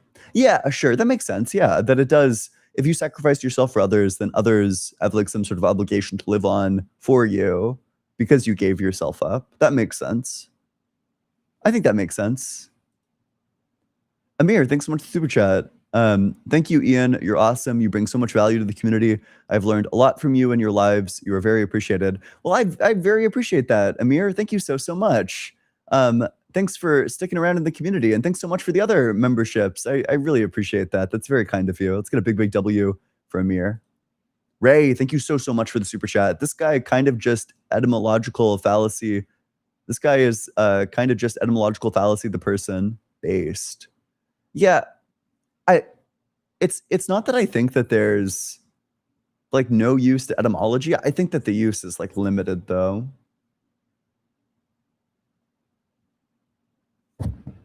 Oop, didn't mean to knock my mic. Skeptics and Scoundrels, thanks so much to thanks so much to Super Chat. So many of these contradictions would disappear if Christians watered down their God even just a little, but no, they need Yahweh to be the biggest, strongest, bestest daddy on the street. And of course, he is identical to daddiness and strongness and bestness. And all those things are identical to each other as well. JPAP, thanks so much for the 800 joules on YouTube. Warma, thanks so much for the tier 1 sub on Twitch. I probably don't want to read that word, but I appreciate the Super Chat. Hope everyone is having a good day. Thank you so much. All right, let's go to the very next guest. Whoa, Hype Train active on Twitch. That's cool. Hey, how's it going? Yo, what's up? Yeah, how old are you? I'm 34. Yep, and what religion? I'm Christian. I'm Presbyterian. Yeah, what makes you think that God exists? Yeah, so I believe that you can only know God through Jesus. And it's ironic because, your last caller being Catholic, has a big focus on natural theology. And I'm curious your impression on someone who would argue that the Gospels themselves are self-validating and vindicating for the proof. Take it or leave it. Rather than trying to rationalize from, say, imaginary neutral ground and build your way to God. Oh, I see. Okay, sure. I don't think the presuppositionalist method, I think you run into like a pretty fatal flaw. That the presuppositionalist challenge is like one of two things. Either you're asking like an internalist question, which is like, how do you justify things like knowledge in the first place without God? In which case, like the presuppositionalist faces the exact same challenge, because you would need to presuppose that your eyes function and that you're actually seeing like the world around you. So whatever justification I have for my senses being reliable, like the presuppositionalist would need the same one. Or you're giving like an externalist thing where it's like, okay, well, what accounts for the fact that your sense data is reliable? To which case you'll say, well, God gave me reliable sense data, and I'll say evolution gave me reliable sense data. So either way, I don't think that the presuppositionalist challenge is particularly successful. Yeah, so I don't consider myself a presuppositionalist, although I understand why you might have interpreted me that way. Because I think to be a presuppositionalist, or also with that hard divine simplicity, I loved, first off, that argument that you mentioned. It was like the modal collapse or whatever it was. Beautiful. You cannot work logical necessity into God, or therefore he's not God. Yep. Basically is what it was saying, which is obvious, which is why whenever talking about presuppositionalism, which I think you can weasel into that same fallacy, and natural theology, which is what most of apologetics is, all kind of end with that. You're putting these logical necessities on God, Whereas what I'm arguing is not necessarily presuppositionalism, but the idea that God's action in history in Christ is the judge of all reality, because, he's ascended into heaven and he is Lord of Lords, King of Kings. And being confronted with that fact is the argument. I know that doesn't seem very strong. I'm starting here because I don't do this a lot. I'm curious your thoughts. That's okay. So here's, yeah, sorry. Then I probably went like way above. You run into like an immediate problem, which is I don't grant that, right? Like I don't think that Jesus is like King of Kings, Lord of Lords, and I don't think that the gospel is like self-authenticating. It's not even very clear to me what it would mean for something to be self-authenticating. Yeah, no, and that's great. So I think for it to be self-authenticating, it has to be realized personally, meaning that I don't think I can make that a reality for you. It would be yourself personally. So this is where you would engage with the definition of justice as it pertains to Christ. And that reality can be self-authenticating.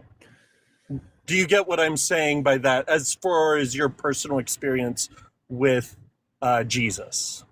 No. Are you just saying like by engaging with Jesus that I would like really resonate with him and that would make me think that he's real?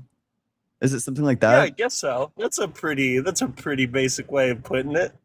That seems like it can't possibly be true. There are a lot of people, like myself included, who have read the Gospels and didn't come away believing in Jesus as God, that is. Yeah, and I think apologists are some of the worst reasons as to why that happens. I think they give really bad answers.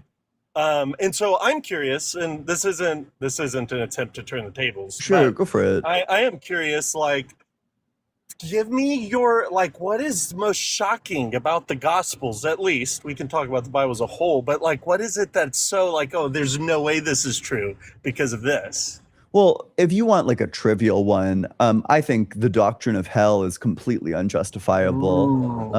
I think and it depends what stance you take on it, but there's some indication that it's like, you're getting tortured there are people getting tortured for either forever or for like a very long magnitude of time, like thousands and thousands of years. It's seriously hard for me to think of things that people could do, especially at that time, such that they would deserve thousands of years of torture, if not eternity of torture. I don't think that there's anything that anyone could ever do that would be deserving of eternity of torture. You only live for like 100 years. Yeah, so it's great because your last talker was unbeknownst to him in the Sermon on the Mount, which talks about this a lot.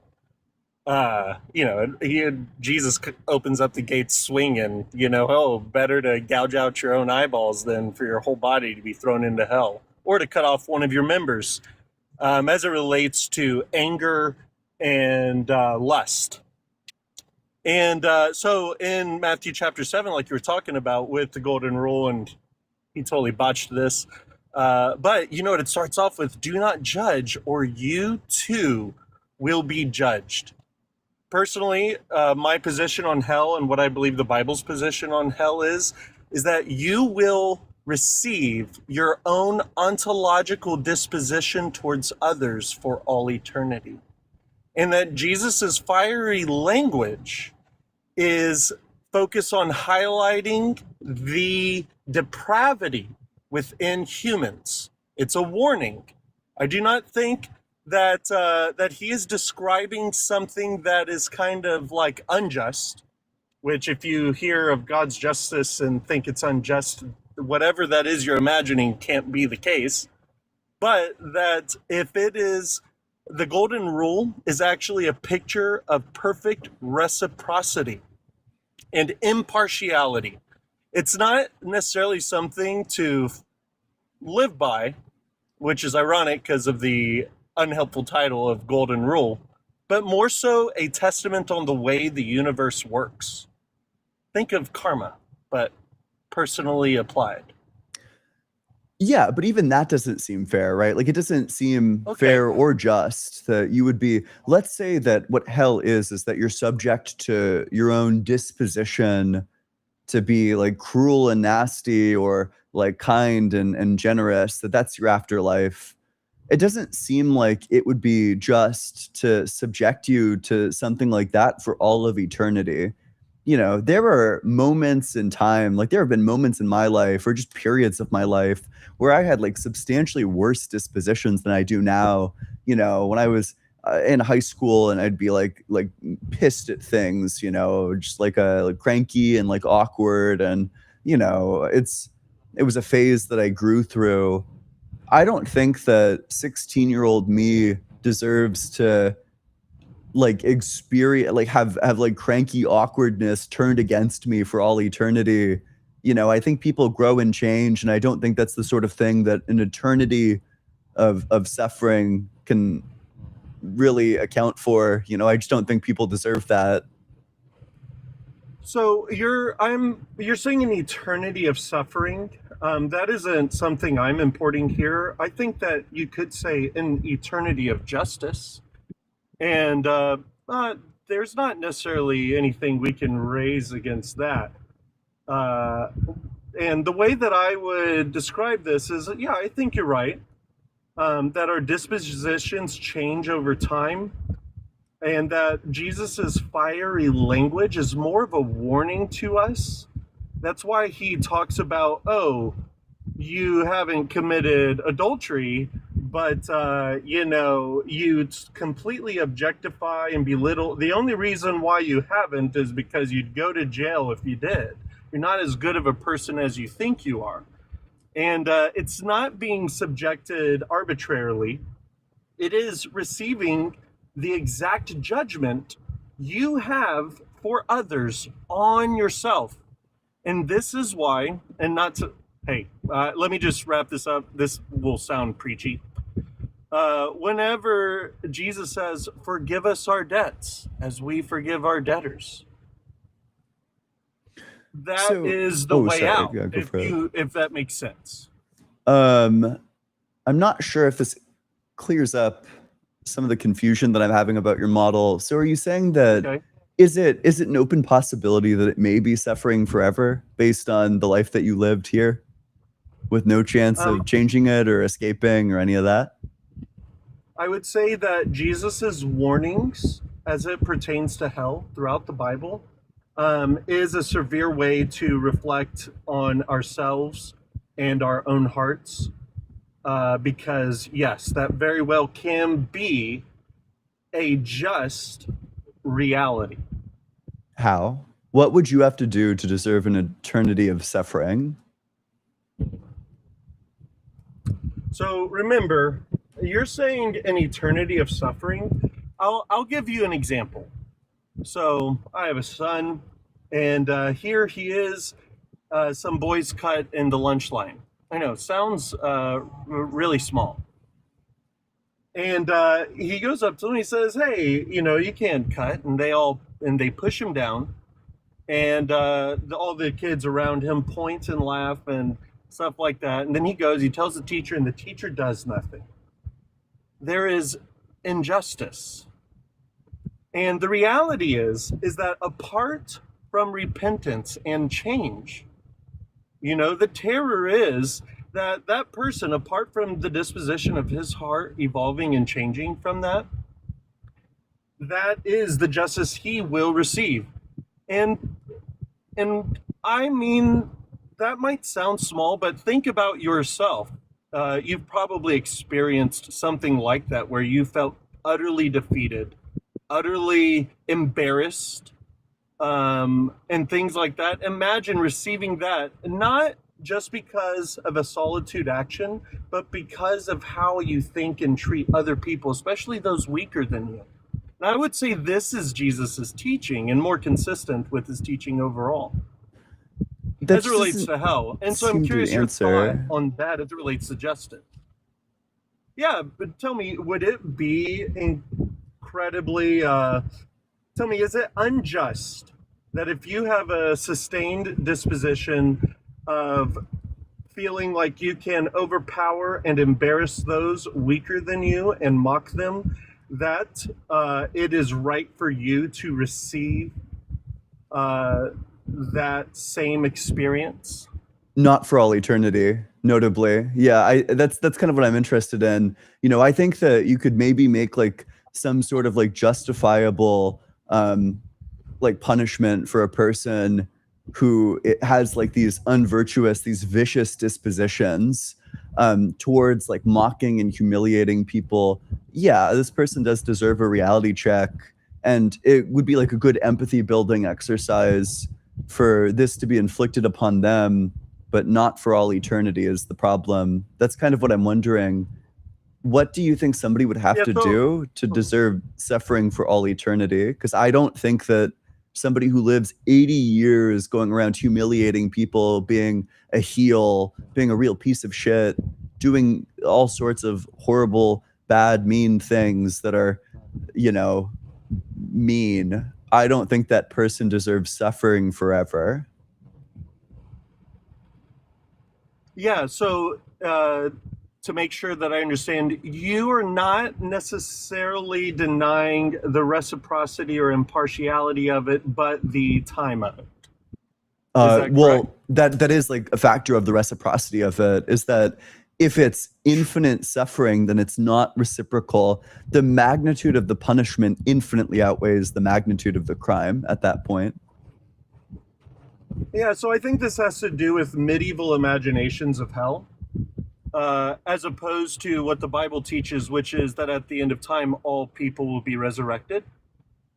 People seem to forget that we will be resurrected in physical bodies, both the righteous and the unrighteous. And the idea is that there is not necessarily any change in that person. And whenever it comes down to you framing this as an empathy exercise, I think that really fails in real life, because that would mean that anybody who's had a really hard, unfair life becomes great citizens. And I don't think that is demonstrable in the world. I think I don't have statistics to measure that. But if you were to go to some of the hardest areas in your towns and cities, I think that there's a lot of help needed in those places that we cannot just be overcome by experiencing suffering. Yeah, there's just so much to unpack there. First of all, I mean, Yeah. I don't think my claim was that this is going to change everybody every single time, only that for the people that do change, it's going to be a pretty critical step, realizing if somebody has like an epiphany of like, wow, in my suffering, I now understand the badness of it, such that I don't want to inflict that on other people. I think that would be like a great thing to have happen for whoever that can happen for. My claim is not that that's going to happen universally. And the claim that you made just now, which is that you don't think that people are going to change, that's just flat false. People change all of the time.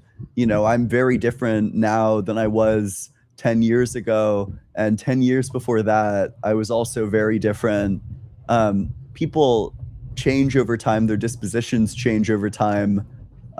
The idea that we're just going to be, that anybody can be like deserving of suffering forever is your model just that we're all going to get resurrected, and then if you suck as a person, you're going to experience like the harms of that sucking?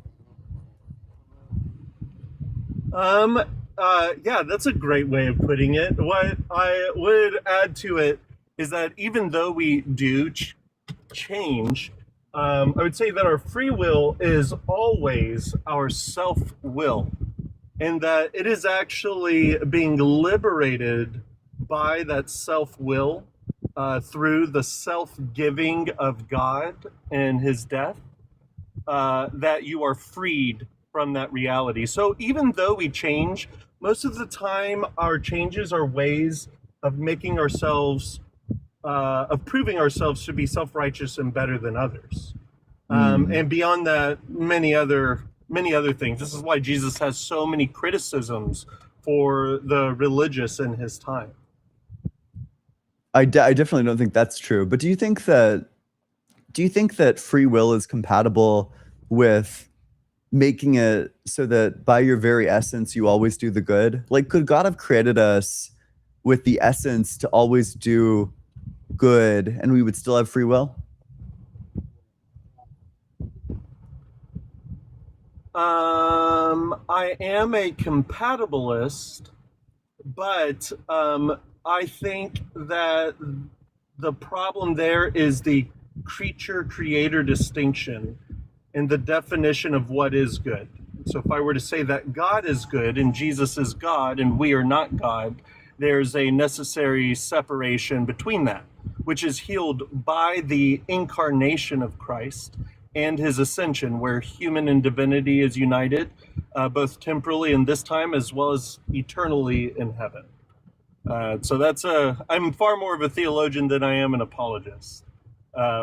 So that's fine. I think that creature-creator distinction is the gap there. Yeah, I guess that's not. So you're saying you don't think that God could make us such that we could always do the good?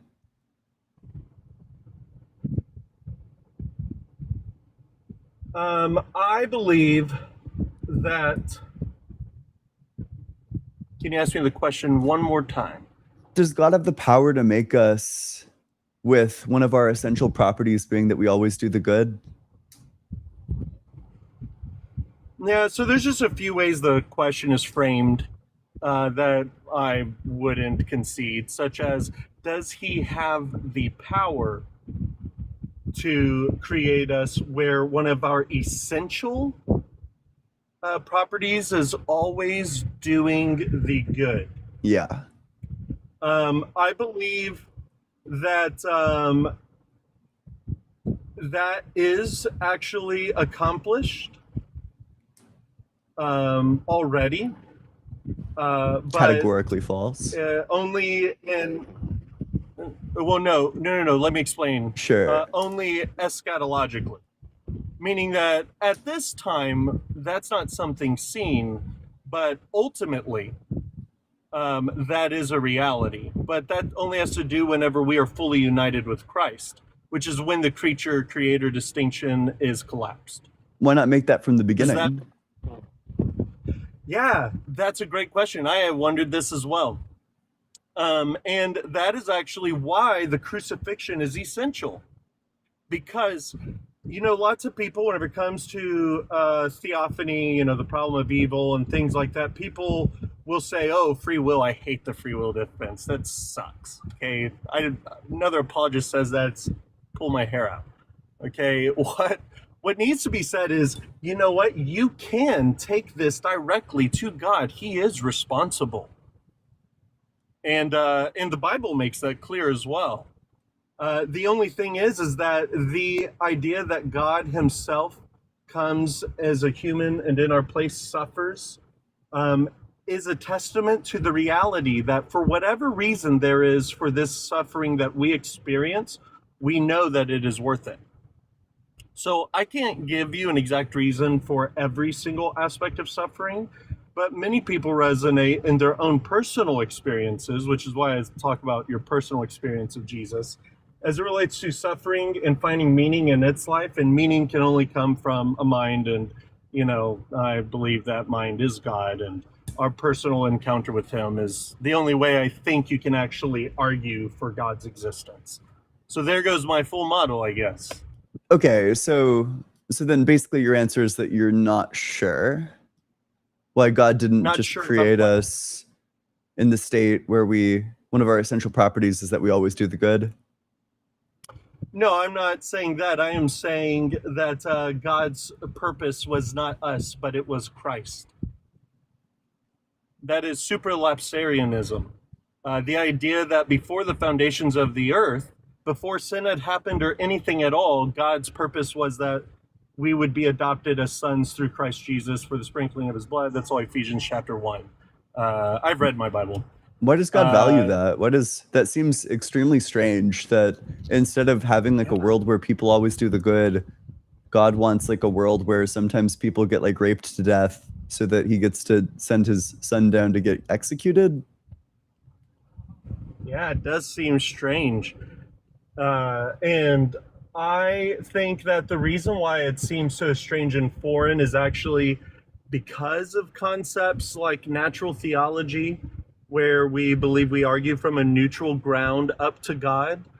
Whereas I believe that the only way in which we know who God is and the foundation of reality is through Jesus, meaning that you start with Jesus. So this isn't presuppositionalism, at least, or you can tell me if you think it is. But that, and that everything was created for him and through him, as Colossians 1 says, and that not anything that was made apart from him. Literally the meaning and reason for all things you see is in the gospel. So the gospel, being the central story of all of life, is actually more consistent with our experience. What? Definitely not. I also don't know how that's responsive to what I just said, but what? That doesn't seem true at all. No, because, yeah. So let me tell you why. Because in your assumption of what it should be like, well, then all of your other conclusions are true. And that's from a natural theology perspective, where what I'm saying sounds weird. Whereas on yours, you're talking about, well, why couldn't he create people to where we always do good? Well, because that's reading logical necessity back into God. That's not starting with who God is. But you think God is logical, right? Like, you don't think God is illogical. Oh, yeah. So I believe logic is a tool. But to quote Martin Luther, he says logic is the devil's slut. And it's because, guess what? You can logically reason between all kinds of suppositions. I mean, that doesn't make one true. So it's about what is the foundation of reality. What's the point of like reasoning about this if you don't think you can use reason to arrive at truth? This seems like self-defeating, like the stance that you just took. No, I think that if you're standing on the background of like Thomas Aquinas, rather than Duns Scotus and Univocity and the divine freedom, God can do whatever he wishes. God can do all his holy will according to the Westminster Confession. It is that you start with who God is, and you can reason within there, but it's about your starting point. That's why I came out saying like, natural theology, where you have this supposed neutral ground and you talk about what you think is good or bad and reason from there. I don't think, and neither does that work. I don't think you arrive at truth with it. But okay, so that's very implausible to me. You're saying that the way that you do arrive at truth is just by presupposing the conclusion. What is the conclusion that you're saying I'm presupposing? That Jesus is God. You just presuppose Jesus is God, and then you work from there, right? That's just like saying, like, that's kind of like no justification at all, right? You're saying like, well, the conclusion that Jesus is God is true, and then we go from there. Like, obviously, I don't grant that. So I'm not saying that. That's why I said an encounter with Jesus in your own life personally. And what I mean by that is, for example, in Romans 1, Paul talks about how clearly it is obvious that God is true, for we see it all throughout our experiences and things like that. And so whenever I was talking with you about getting you to question me about what you find implausible in the Bible, and you bring up hell, I'm saying like, oh, well, I agree with you on that concept of hell. Yeah, that sounds unjust. What if there was a complete reciprocity and impartiality, which is how we would describe true justice. So, in terms of like the Romans 1 stuff, I think that the Romans 1 verses creates like a really good foundation for like an argument against God's existence. Let me get the exact wording. What is it? For the wrath of God is revealed from heaven against all ungodliness and injustice of those who by their injustice suppress the truth. For what can be known about God is plain to them because God has made it plain to them. Ever since the creation of the world, God's eternal power and divine nature, invisible though they are, have been seen and understood through the things that God has made, so they are without excuse. For though they knew God, they did not honor him as God or give thanks to him, but they became futile in their thinking and their senseless hearts were darkened. Okay, so it's going to be something like this. If Christianity is true, then I know God exists, maybe? I don't know that God exists. Well, you know his divine nature and power. Therefore, Christianity is false.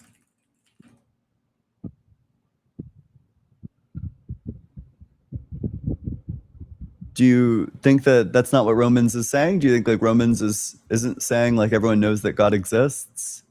It's not talking about existence. Is that something that can be known about God? That he exists, yeah, that's something that can be known about God. Does it say that you know exhaustively every aspect of God's being? It says, for what can be known about God is plain to them because God has made it plain to them. What can be known. Yeah, and you said that can be known. Yeah, so what can be known, and this is why the Bible is so great. Like, how crazy is it that God protects Cain after he kills Abel? Doesn't that seem crazy? I don't know how that engages.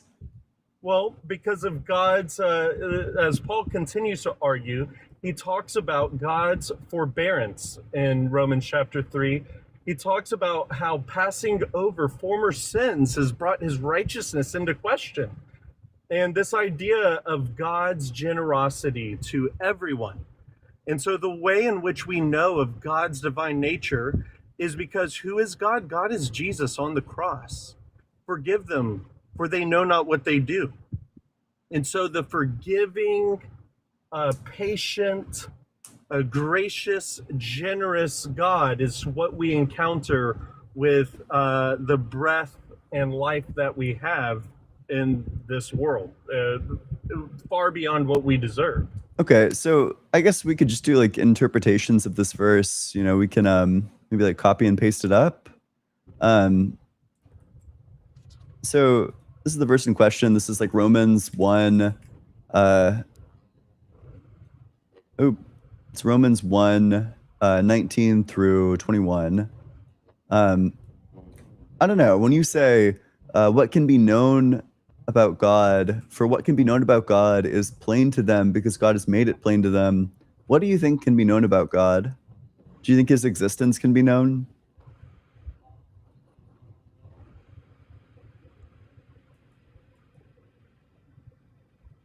I think that he's obviously not talking about existence as an attribute, but it is that is being discussed at this point, but as an assumed territory. I don't know what that means. He is talking about. So he's not like whenever it comes to these atheist Christian debates, it's always about like, do you believe God exists? Well, it doesn't matter. I mean, it's about who you believe God is. So for what can be known about God, assuming his existence, is plain to them. So what can be known about him? Okay, you're then saying like, oh, well, existing is something about him. And I'm just saying I don't believe that's Paul's argument because he's assuming that. He's not arguing for God's existence here. He's not talking to atheists. You don't think that that's atheists something... don't exist. Christians were the atheists. You don't think that that's something that can be known about God, that he exists? No, I'm doing what we all should do whenever reading an author, which is interpret them according to what they intend, which he's not talking to atheists. Okay, well, I mean, he is He's but not he's talking assuming. about non-believers. In God and his person. So, as Yes. it relates to who God is, yes. Are So atheists this the isn't people that he's as talking much about? about. No, definitely. You think there were Romans that exist? I mean, atheists who existed in Rome, in first Yeah, century Rome. yeah. Do you know who were called atheists? Who were the first atheists? I don't know if they were like first atheists. I don't know. They were the Atheism is Christians. like a pretty old philosophical tradition, going back to Nah. people like even like the Who? very first philosophers. Some of the Like very first who? philosophers were atheistic. For example, Give me I one. bet, Give I me bet, one. I bet Parmenides was. He denies the existence of change. He thinks that there are no No. distinctions. No, as far as the water moving in the moon, okay. What about No. what's the other What? guy who starts with an H about fire? These are all about Heraclitus? the first sources of movement. Yes, Heraclitus.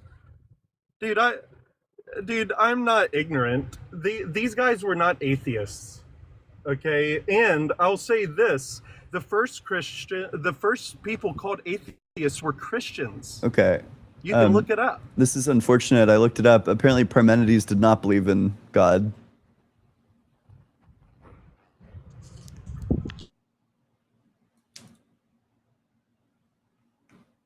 He believes in like a one. He's probably best understood as like a monist. He doesn't think that these distinctions are real. He thinks that all the distinctions are like things that our brains impose. But if we listen to our reasoning, if we follow it through to its conclusion, the conclusion that we arrive at is that there is no change and there are no distinctions.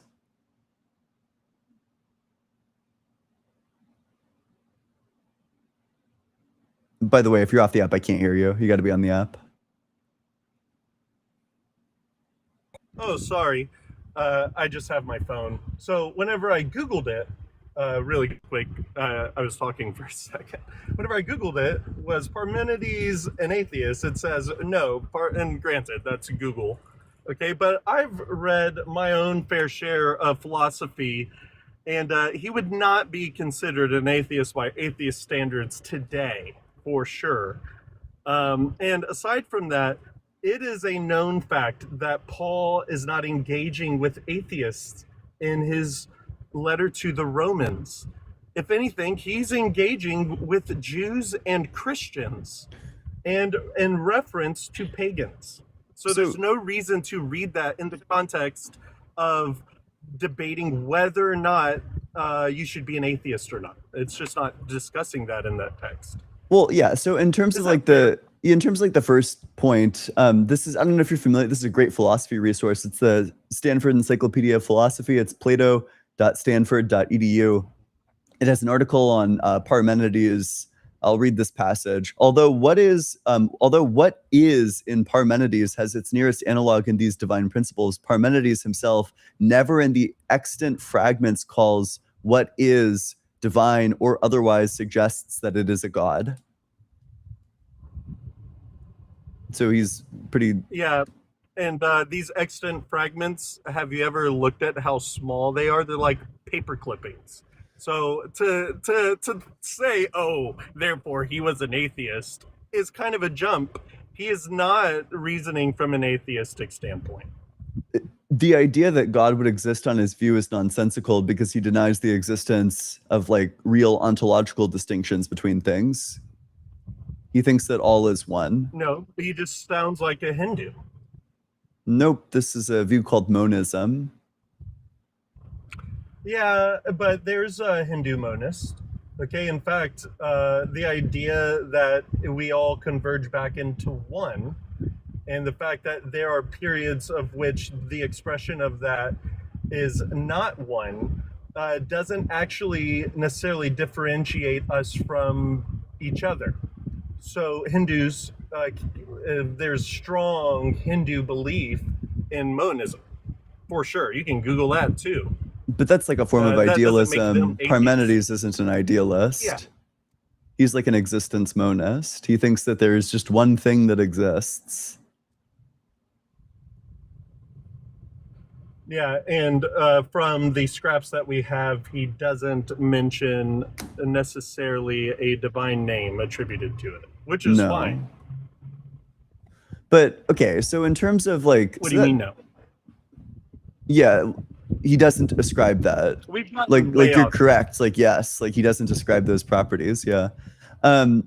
So in terms of like Paul and I mean, you know, who are the people that knew God but did not honor him as God or give thanks to him?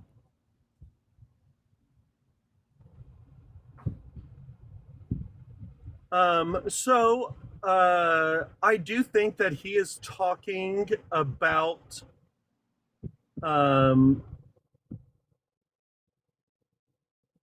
I do think he's reflecting on Genesis in particular, especially since he emphasizes creation.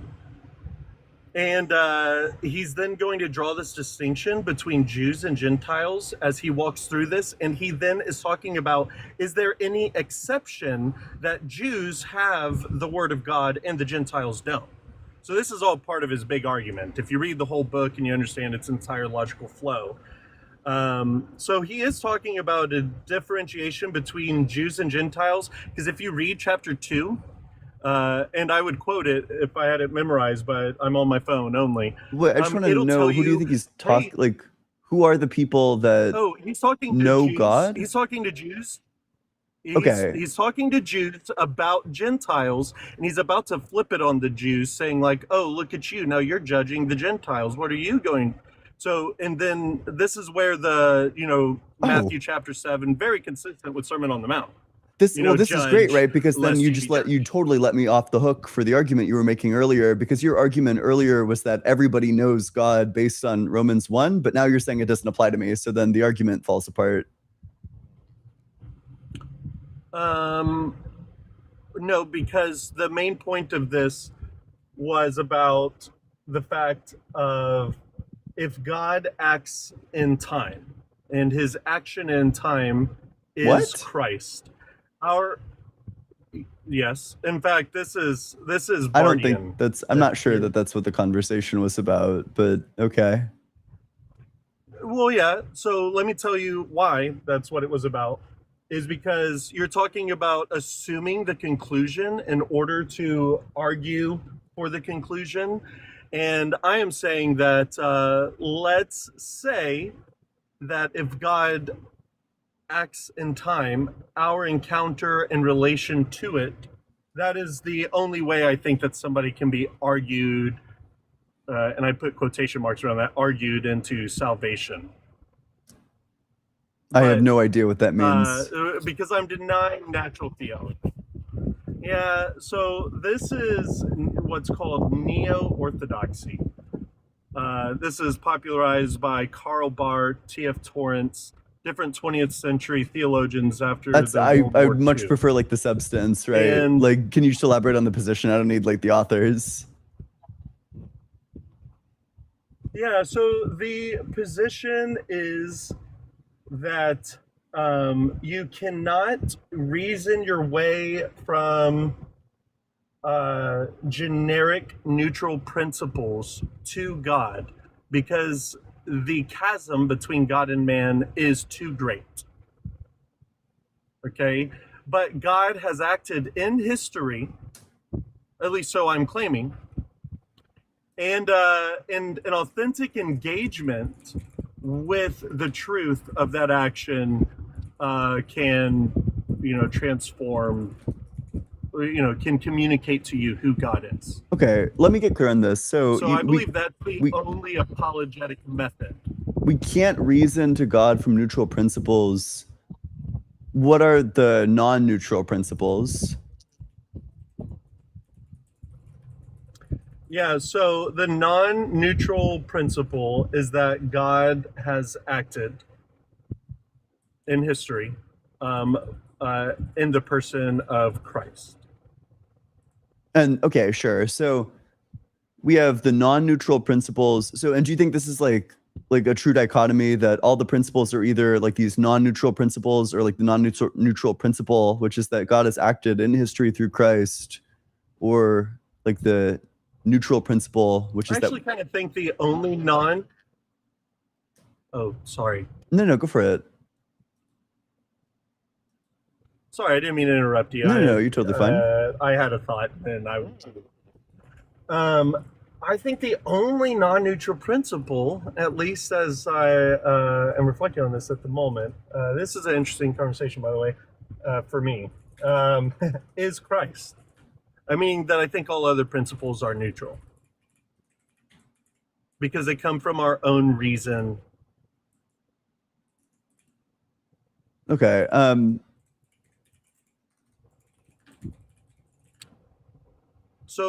just so you know, the way that I differentiate this from my experience with presuppositionalism is that presuppositionalism starts with neutral principles, and I'm saying like, you can't do that. Such as, oh, your brain works. How can you trust your brain? Well, that's starting from a neutral principle, right? So does that distinction at least qualify? No, the presuppositionalist wants to deny even that. Okay. They want to say that in fact there are no neutral principles, that all knowledge claims presuppose God.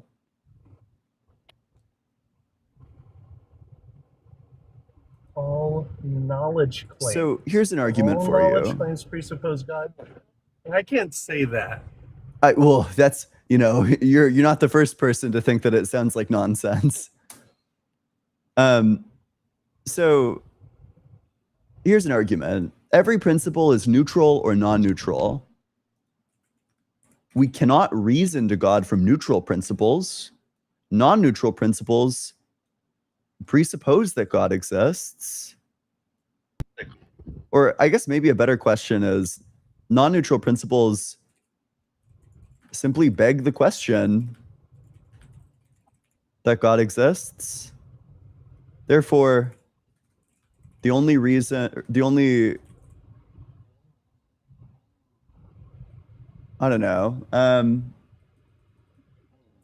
principle And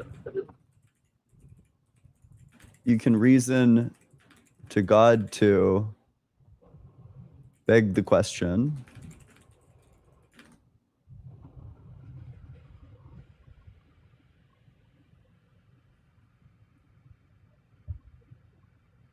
it just seems like this would necessitate that so our as belief. far as it being circular. It just seems like this necessitates that our belief in God, maybe I'll put it like this. I'll formalize it further. If we reason from neutral principles, then we cannot reason to God. If we reason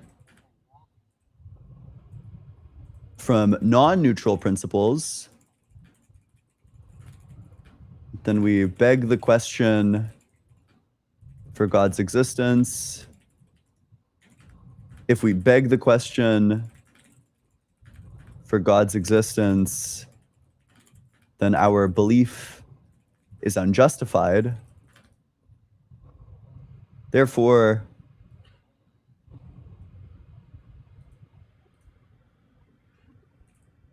if we reason to God, then our belief is unjustified. This would seem to be... Yeah, so I am actually totally down with this. Oof. You shouldn't be. This is not a place that we should agree. No, let me tell you why. Yeah, go for it. If we reason to God, then our belief is unjustified. And what I would say is that the non-neutral principle that I am talking about is about an action in history. So it's something that we are confronted with, not something that we play armchair philosopher with. Meaning, you just kind of sit here and in a neutral state with no outside information, reason your way to God, like Aquinas wants to attempt to accomplish, or like the ontological argument wants to attempt to accomplish, or those types of things. I just don't think that's possible. Right. So I think what you're more so saying is that I think what you probably want to say instead is that there aren't any successful a priori arguments for God's existence. Although I do think that Aquinas' argument is partially a posteriori, but that there aren't you can't reason your way there. But if you can't reason your way there, then the belief is unjustified. Yeah, so whenever I say reason your way there, I mean without being confronted with a brute fact. I meaning don't know what you mean by the that. non-neutral principle.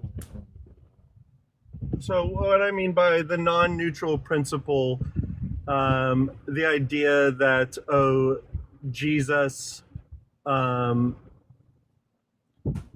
died and raised from the dead. But that just presupposes God's existence.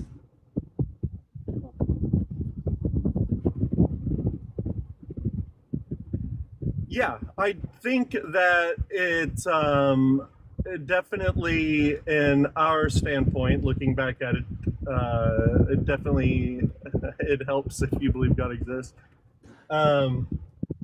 That's trivial. But, obviously you're going to believe that God exists if you believe that God exists. Well, no, yeah, but I don't care about the existence of God. There is no justification in just believing God exists. It's about, well, who God is and how that explains his acts in time and history and our lives as they are. Right, but the problem our is suffering, that its meaning and all that. That's why I say personal reality. So the problem is that if I don't believe in God, then that's just meaningless for me.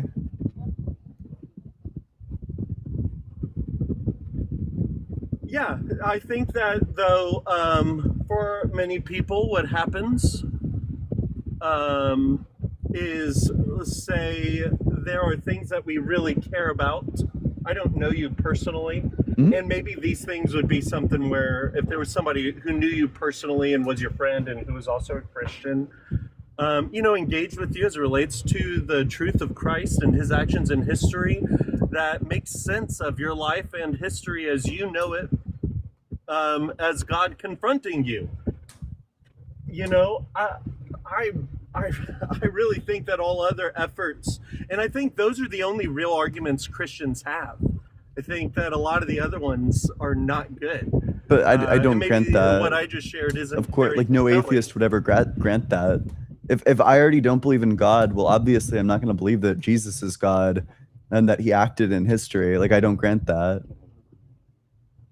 Oh, yeah, I know. So I'm saying that that it would only be from your own personal experience in your life, as it relates to what is justice. Have you experienced injustice?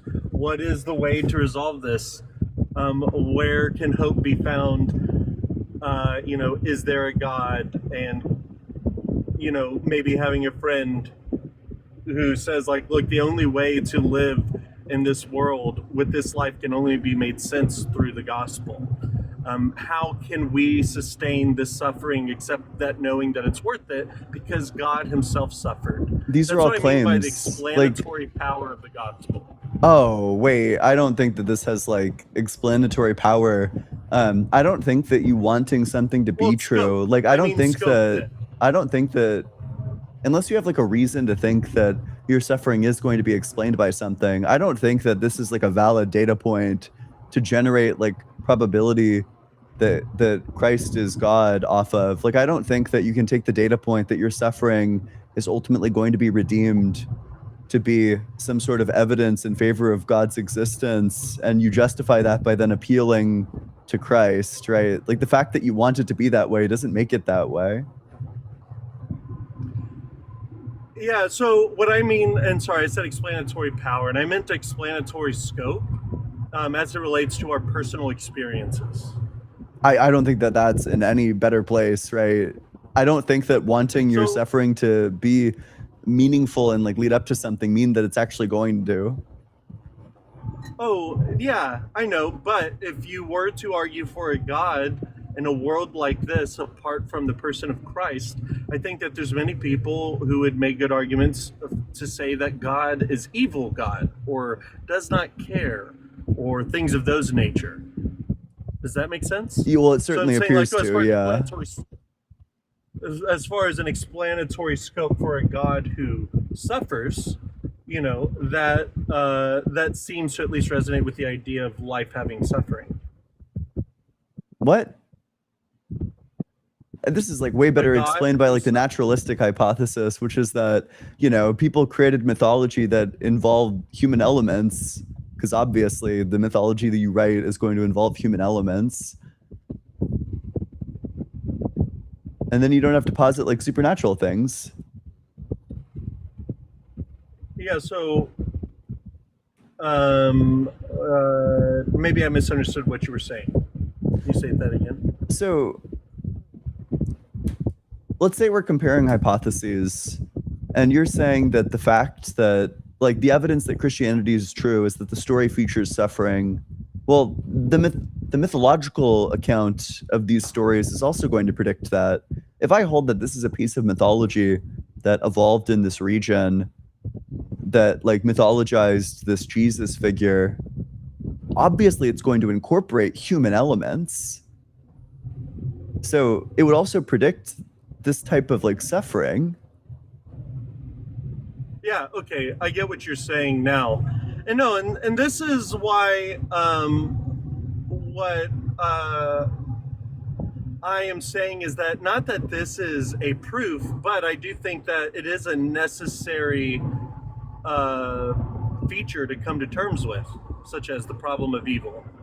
Then I'm saying that, I think that as far as upholding justice, righteousness, and encountering the problem of evil and suffering, the story of Jesus does that best. How do you think that resolves the problem of evil? I'm super curious, right? Like, you know, I look around, I see cancer, which has existed for millions of years. It's affected not just humans, but animals too. And like dinosaurs had cancer.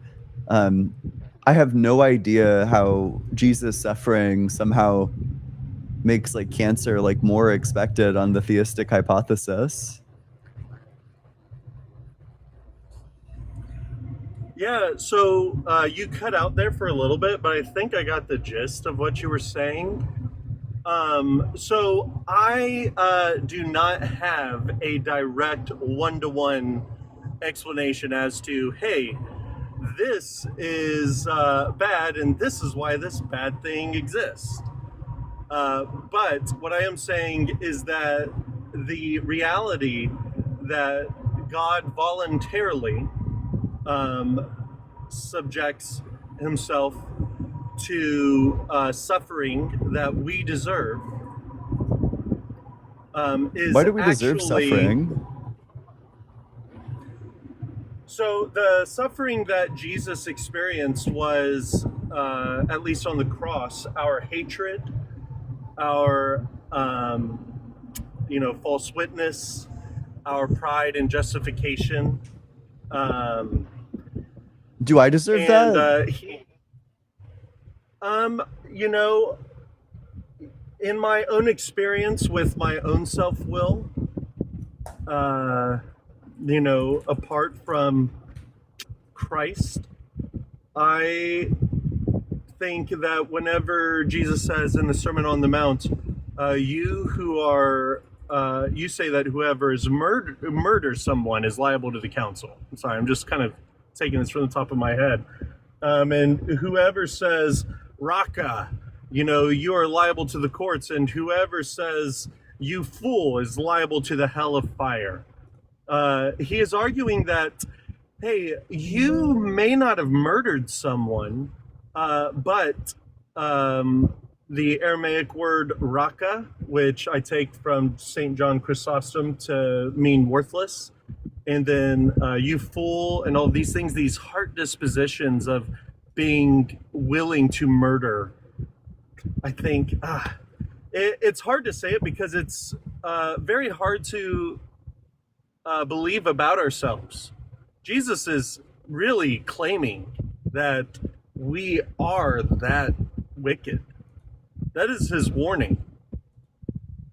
Yes, you and me. Not apart me. From God's grace. I hope if I know, not I know me. You would deny that.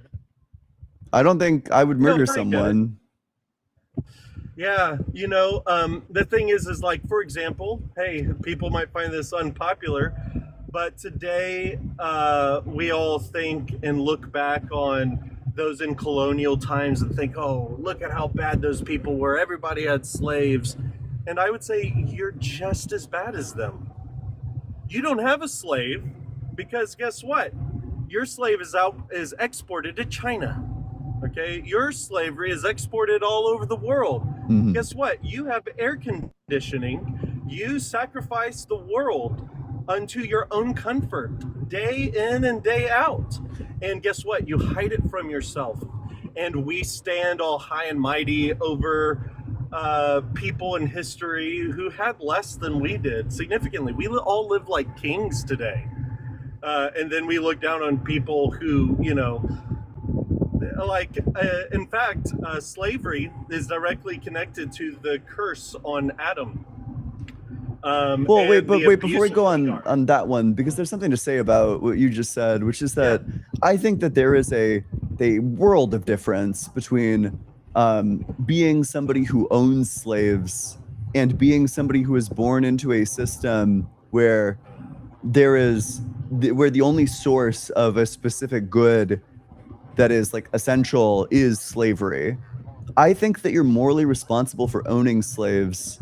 I don't think you're morally responsible for being born into a system where all of the food comes from slave labor. You didn't choose that. There's not other options. You have no choice. You have no say in the matter.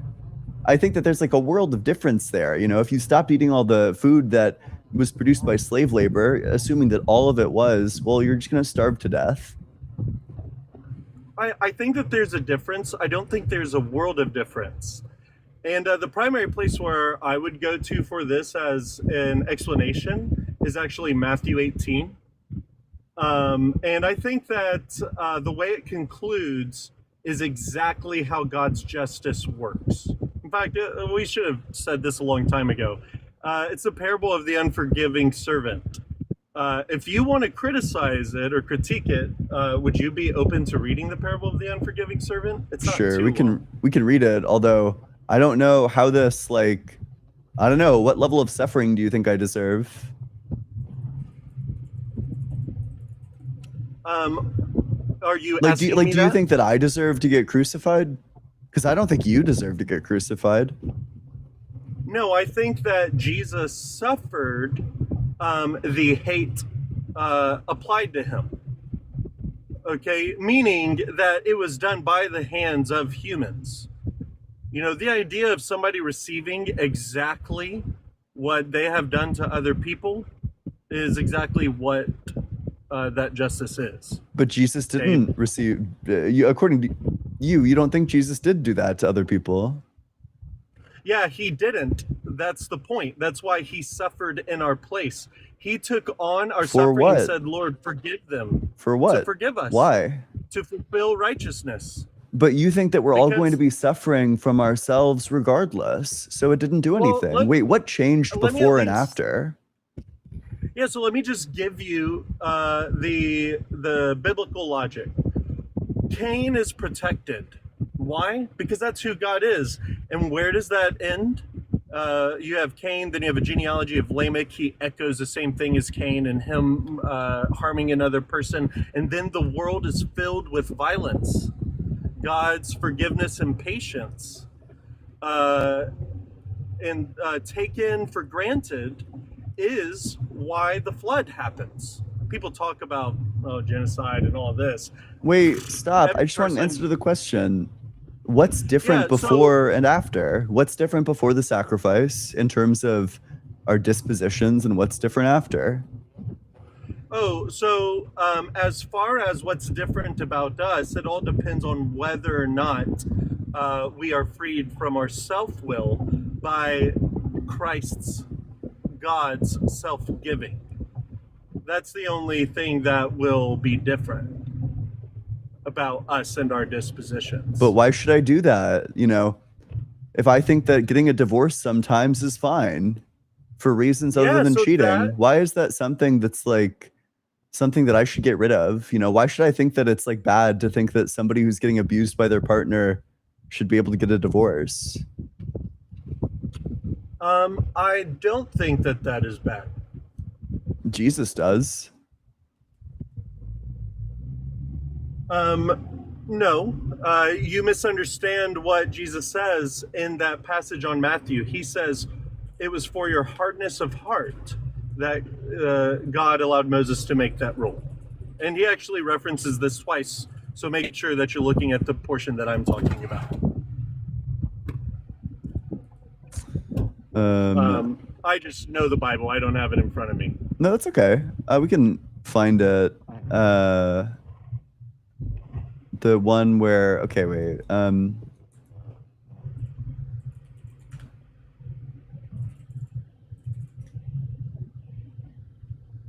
Oh no, it And is. from the It is like beginning, the it was Matthew not 19, so. right? Yeah, Matthew. Yeah, right after Matthew 18, which is great. Okay, because that's exactly what I'm talking about. But here's the thing about Matthew 19. Wait. Is that, Okay. go ahead. Yep. Where do you want me to start reading from? Are you reading 18 or 19? 19. Okay, go ahead and read 19. I mean, I basically already said all that it says, but from the beginning it was not so. Okay. They said to him, "Why then did Moses command us to give a certificate of dismissal and to divorce her?" He said to them, "It was because you were so hard-hearted that Moses allowed you to divorce your wives. But from the beginning it was not so. And I say to you, whoever divorces his wife except for sexual immorality and marries another commits adultery, and who marries a divorced woman commits adultery." But, that just can't be true. Right? Like if your husband is like beating the shit out of you, you should be able to get a divorce. And it's not bad for you to get remarried. Yeah, so whenever it comes to this, first off, if you read up a little bit higher, I know that they're questioning him about divorce for any reason or something like that. What they're talking about is how can we divorce our wives and not be guilty of essentially cheating, of being an adulterer. Okay, they want to know, how can we get out of this? Can we get rid of her for any reason? And so he's answering that directly. There's other passages that reference divorce for other reasons, such as abandonment and abuse, and things Like of where? that. And in the end, Can I find the verse from Jesus I know that Paul says? references it. Oh, well, then it sounds like Paul and Jesus disagree. No, because Jesus was answering a specific question within a specific context. And his answer is actually pertinent to answering who is guilty of being an adulterer. Are you the one guilty of being an adulterer, or are they? Otherwise, how else do you understand the way he answered that question? So, okay, I have the verse here. I say to you, whoever divorces his wife except for sexual immorality and marries another commits adultery, and he who marries a divorced woman commits adultery. So, when he says whoever, you don't think that he's talking about everyone?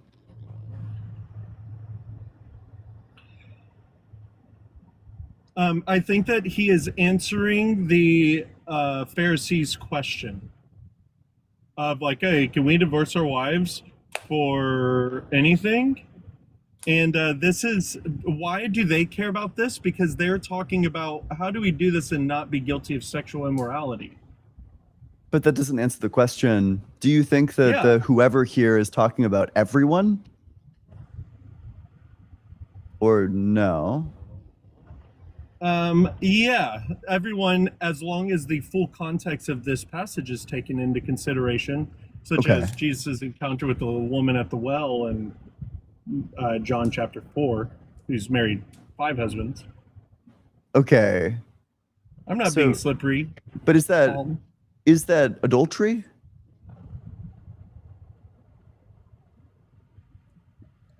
Whoever divorces his wife, except for sexual immorality, and marries another, commits adultery.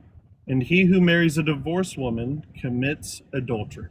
Yes. So is it adultery to have like 5 divorces? Yeah, I think that he's accusing the woman at the well as being guilty of adultery. Okay. So does this still apply to us? Yeah, I would say in most cases it does. It doesn't. I mean, Jesus's words aren't like this is like mostly true. He's saying that there's one exception. He references this in other places as well. If he disagrees with And- this, then it's just a contradiction. Yeah, what I am saying is that the question you are asking doesn't make sense to his audience. The Pharisees are not trying to get out of abusing their wife. Okay, I don't know how to help you see that question is not what's at hand. They're talking about the legit. They all know we can't beat our women. Wait, so what's the stuff that's addressed towards me, Ian? Is there like a passage that I'm unfamiliar with where Jesus speaks directly to me? Yeah, so you look, unfortunately, and this is why I'm so critical of Christian apologists, they use the Bible like a rule book. Okay? If you want to read something that's addressed more directly to you, you should read Paul, who actually does give more examples. Ooh, If you want to read a you can- historical You can run the conversation- exact argument against that, right? You could say that, well, these are just letters to specific people at specific times. Yeah, so this You is know, also... he only sent it to these like churches, like the church at Corinth. You know, he didn't send it to Yeah. me. So this is where I would stand on the Westminster Confession of Faith. It's a 17th century document that talks about the general equity of the laws of Scripture and its application. This whole fundamentalist way of reading the Scripture and applying it to our lives is not the way we should be using it in general. But it doesn't give advice then, because then I can just say anything that I don't like, well, it doesn't apply to me. You know, Paul is writing to Corinth. No, because as it relates to the context of the church is the grounds through which these judgments are made. And they are binding. And also, just so you know, I don't judge you because Paul says, why judge people outside of the church? I have no I judgment. didn't ask if you judged me. That was Oh, like no, I know totally that. unrelated. I think it's related to our conversation. We're talking about what applies to you. I'm trying to figure out in the Bible, how do I know if something is So, something that's well, like isn't that applicable to related me? if you're If I have asking to what follow it, or applies if to it's like you? okay for me to like write it off? Oh, I think that Like, how do I tell know- for any given passage? yeah, so if you want to know what righteousness is, you look to Jesus. Okay? Meaning that his loving forbearance and patience and even forgiving those as they crucify him is the model by which we should live. Hmm. Okay, which means we do not judge others lest we be judged. Top of Matthew chapter 7 again. I'm just saying, hey, I'm trying to give you a coherent encounter with the Word of God as what I think is the only means by which somebody can find compelling. And I think that most Christian apologetics makes it sound really bad.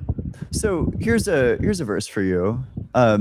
Matthew And I'm gonna 5. have to go here soon, but I Yeah. want to hear what Yeah, you yeah. have to say. Do not think that I have come to abolish the law or the prophets. I have come not to abolish, but to fulfill. For truly I tell you, until heaven and earth pass away, not one stroke of a letter, or not one letter not one stroke of a letter will pass from the law until all is accomplished. Therefore, whoever breaks one of the least of these commandments and teaches others to do the same will be called least in the kingdom of heaven, but whoever does them and teaches them will be called great in the kingdom of heaven. Do you also think this doesn't apply to us? Yeah, the law was given to the people of God, and that's who it is applicable to. So you don't think that it is applicable to us Well, it's to do applicable this? to me. It's applicable to me. The Old Testament law? Yes. The one that says you can own slaves? It's called covenant theology, and actually, it is the prevailing theological position for at least the Reformed tradition since we split from the Catholics, but it also was before then. Okay, so it does apply to you or it doesn't apply to you? Yes, the law, and this is why I mentioned it earlier, the general equity of the law. The law is the good. vibes of it, but not like the letter of it. Paul actually talks about literally that as it relates to the letter versus the spirit of the law. It's kind of I do think it's interesting that you seem to be putting Paul's word higher than Jesus's. That whenever Paul and Jesus disagree, you take Paul's side. There is no prefacing from Jesus here saying like this only applies to this group of people. There's no prefacing from Jesus saying these divorce laws are just for you guys. This is ironic because Paul literally addresses this in Corinthians and quotes Jesus in his application of it. How about you look that up? Yeah, what is it? Yeah, it's like 1 Corinthians 7, I think. And he says, I have a word from the Lord. And right here, I don't have a word from the Lord. And he is completely concerned with what Jesus is teaching. Not only that, but Jesus is confronting this usage of the law in the Sermon on the Mount right after you say that. Which one? Because Wait, sorry, which verse? I'm trying to find it.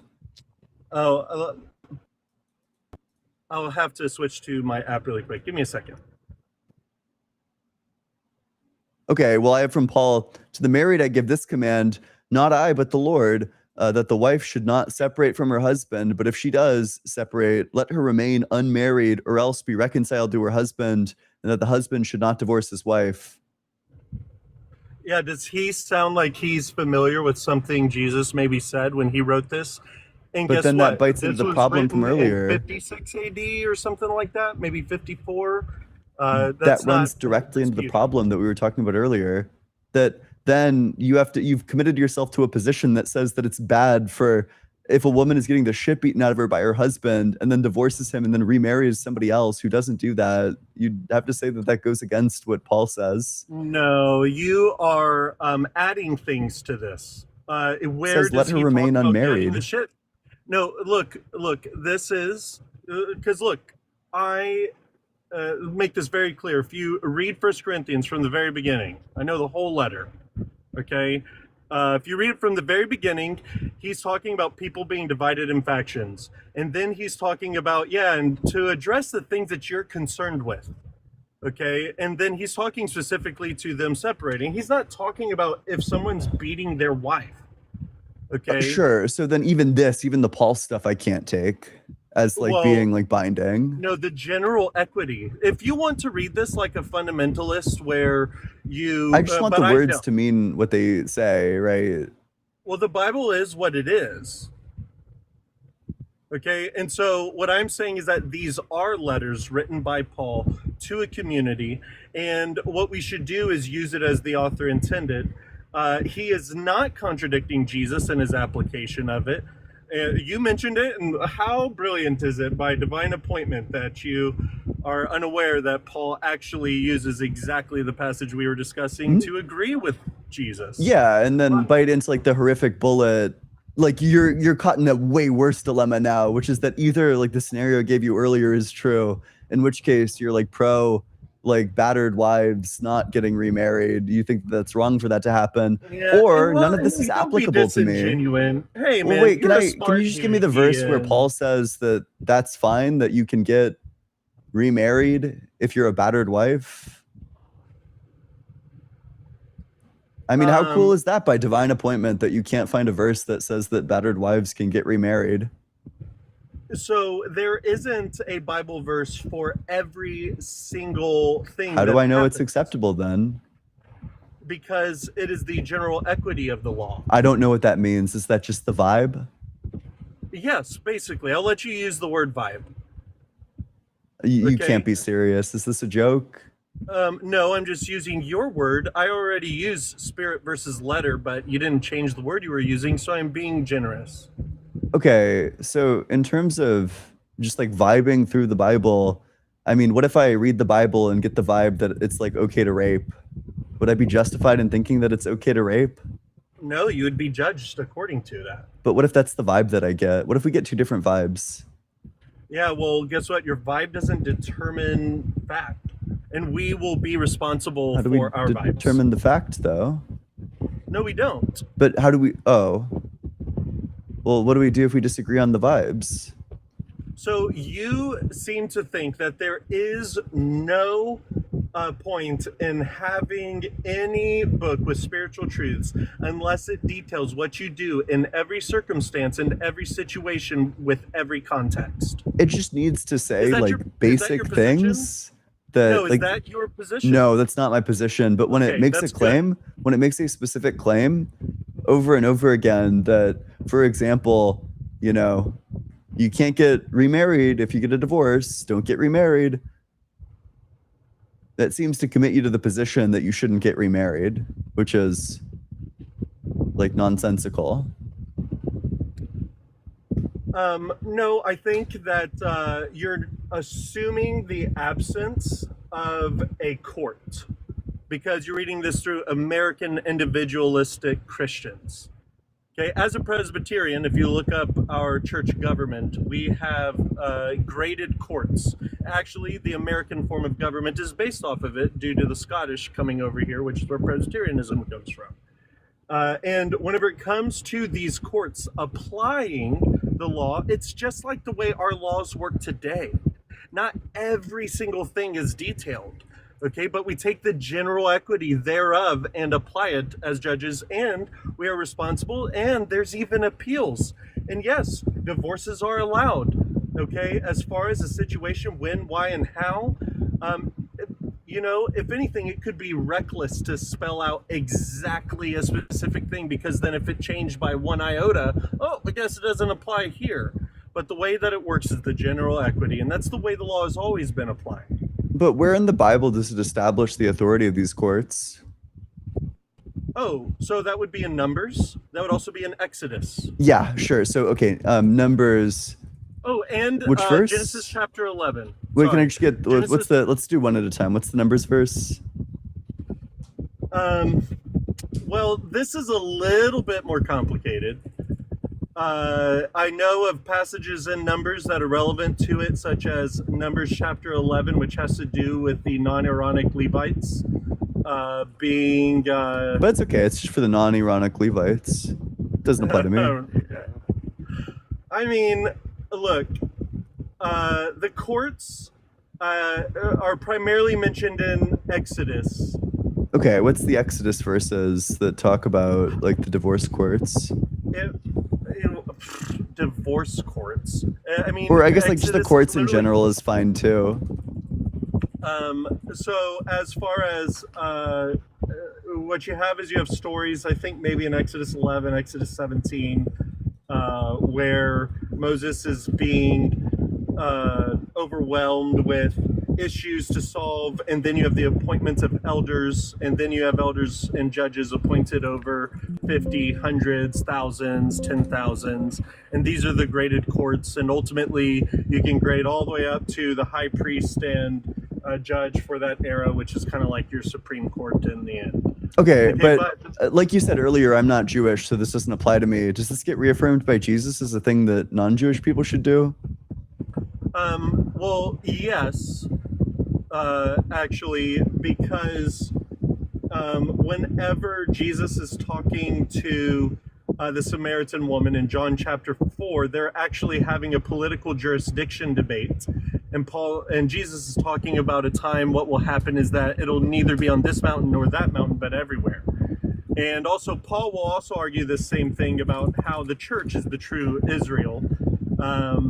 and and also Hebrews and all these things. This is a lot of theological discussion. So in terms of, are you giving an argument for why the Old I can Testament prove law that he applies claims, or I can everywhere, just or? tell you.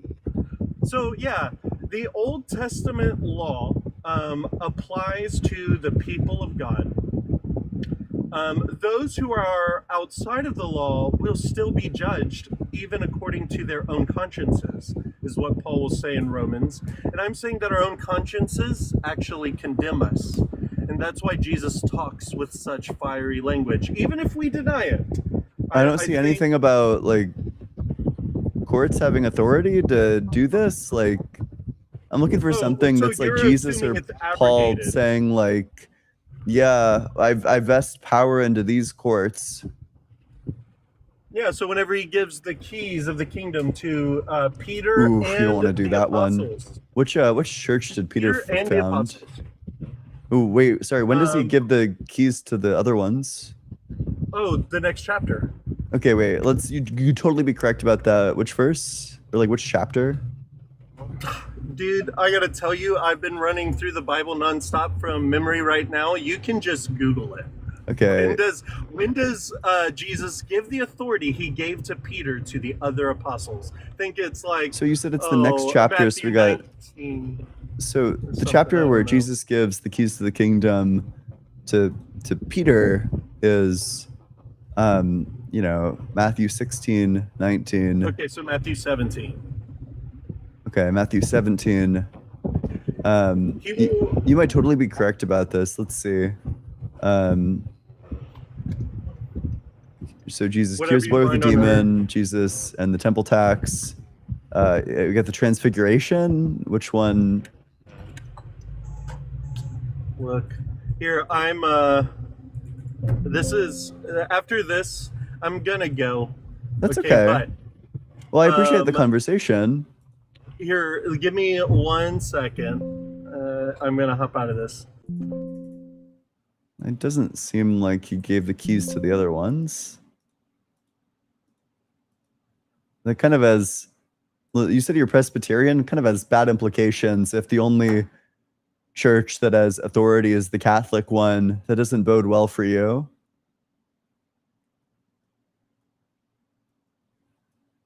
Hey, sorry, I was going to pull it up, but just want to make clear I'm looking it up really quick. That's okay. That's okay. Hear me.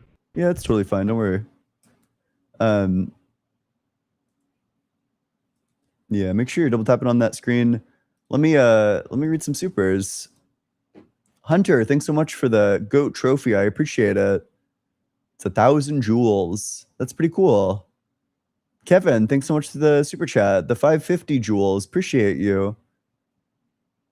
Chocobo Jackson, thanks so much for the 550 jewels. I appreciate that. Thank you so much. Tales of the Levant, thank you so much for the super chat. As a Platonist, do you hold to the same position that Michael Huemer holds, that the souls exist? No. My Platonism extends only to mathematical objects. I don't think that souls exist, although it depends if you think that souls are supernatural, but that might be the closest supernatural thing. That might be the thing that I'm closest to adding to my worldview in terms of like a supernatural thing, although I don't think that I'm particularly close to adding it.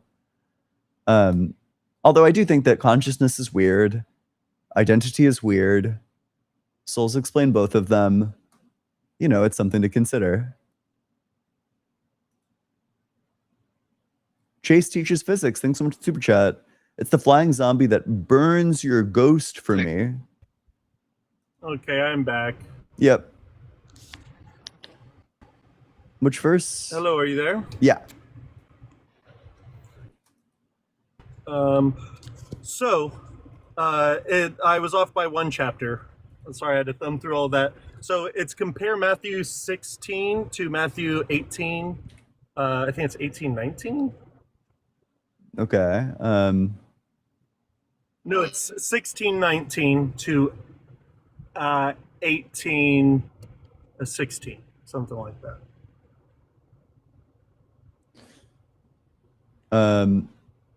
reproving So he another says, who whatever you bind sins. on earth will be done. If your brother or sister sins against you, go out and point out the fault when the two of you are alone. If you are listened to, you have regained that one.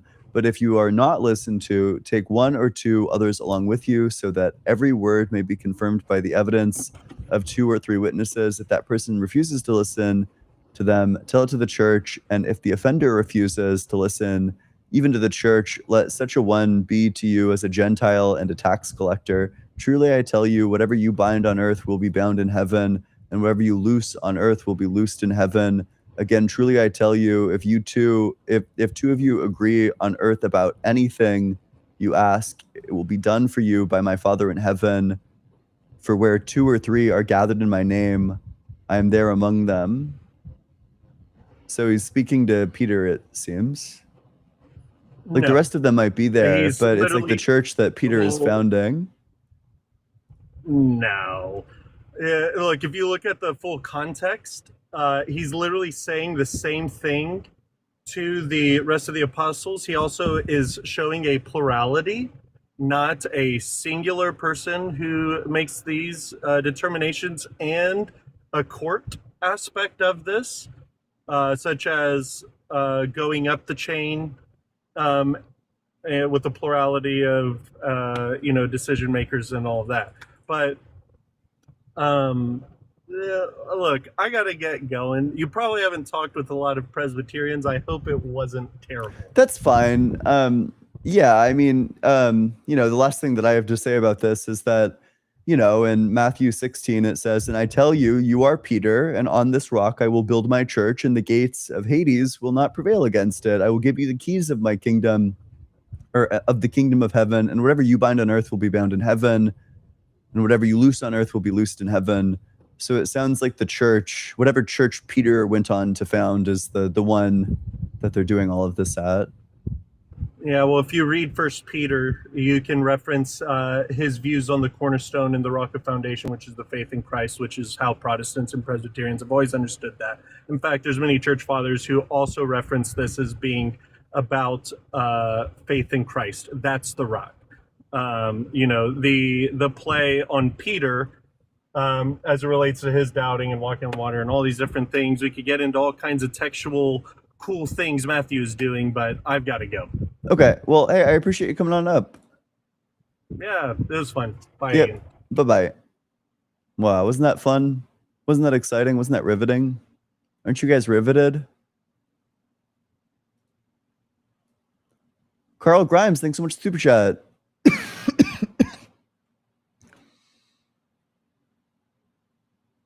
Fried a Christian today who stole $25K in wages from her employee, prayed and said I was targeting her for her godliness and not the theft. Oh, you mean fired. Fired a Christian today who stole $25K in wages from her employee, prayed and said I was targeting her for her godliness, not the theft. She's toast now. Prayer fails 24/7. Yeah, add that to the board. What she just needed the $25K. God wanted it to have. God wanted her to have it. What are you gonna do? It's you think you can stand against the might of God? Expecto Patronum or whatever. Adam Brunker, thanks so much for Super Chat. The boys then pushed Billy down and laughed. Little Billy then smiled with glee as he looked above and asked God for 2 she-bears. Please, God, send the fucking she-bears. It's gonna be so cool. God, send the she-bears, please, God. You love doing it. God, please. God, that would be funny. Bend over. Bendava. Thanks so much for Super Chat. So if someone led a pious life but didn't believe in any higher power, would their hell actually be heaven then by the theist standard? I think so. I think that's what he's saying. Patton the Christ, thanks so much for Super Chat. Color's the word salad final boss. We got a couple of those this time around. Conky Dong, 69, thanks so much for Super Chat. The tier 1 Twitch subscription, I appreciate that. Hard work, thanks so much for Super Chat. Dr. Whitmarsh, Battling the Gods. Atheism in the ancient world refutes the scholar's BS about no atheist in the world or in the ancient world. He's an expert on Greeks. Yeah, I was looking it up. Apparently a ton of these fucks are atheist. Anaxagoras, for example, who is somebody who Socrates studied under. Socrates did a couple of years at Anaxagoras' school, and he was like, fuck this shit. This is stupid. Doing academic philosophy sucks. I'm going to do it on the streets. Anaxagoras is a pre-Socratic.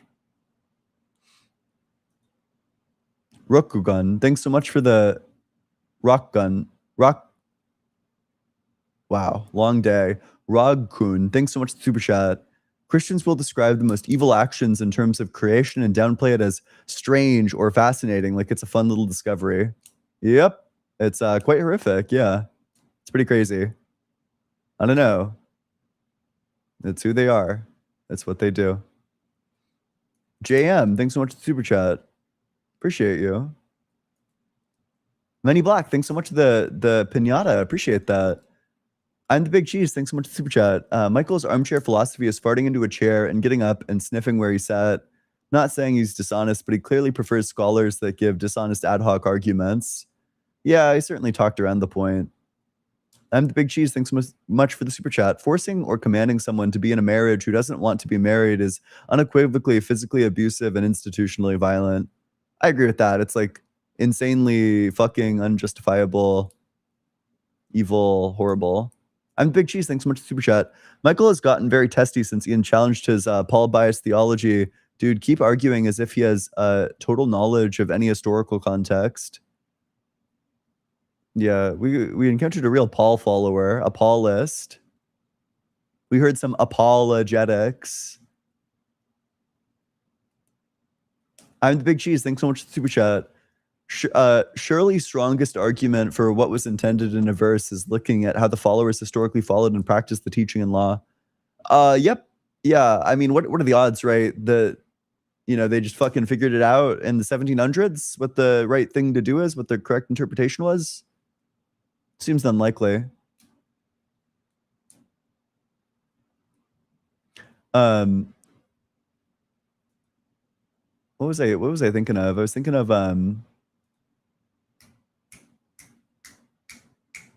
fuck, these cats are cooking. God, they're swinging. What the fuck is it called? Paul. Oh yeah, it's not the Trinity. It's like the fuck. What would it be for 4? It's the quad. What would it be? Quadrant. It would be the quadrant. Yeah. Thanks so much, Hegel fan. Appreciate you. It's the quadrant, the Father, the Son, the Holy Spirit, and Paul. The 4 persons of the Godhead. We encountered a real deal quadrant.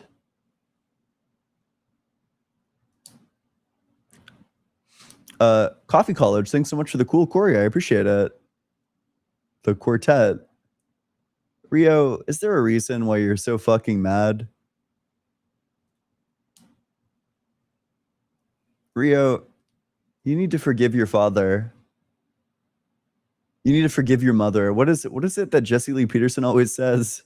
Rio, you need to forgive your father.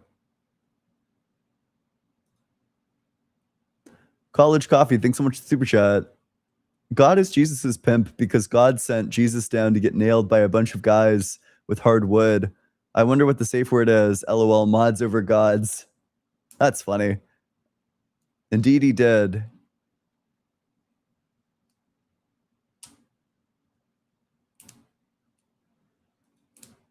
Warmaha, thanks so much for the tier 1 sub on Twitch. Appreciate you. That's awesome. Shim Shangles, thanks so much. That's a name I haven't heard in a while. Shim Shangles, thank you so much for the super chat. Just doing my part. Cheers. Cheers right back at you. I appreciate you. Okay. I'm posting the newest clip. It's a short one. It's a shorten. Let's see that preview.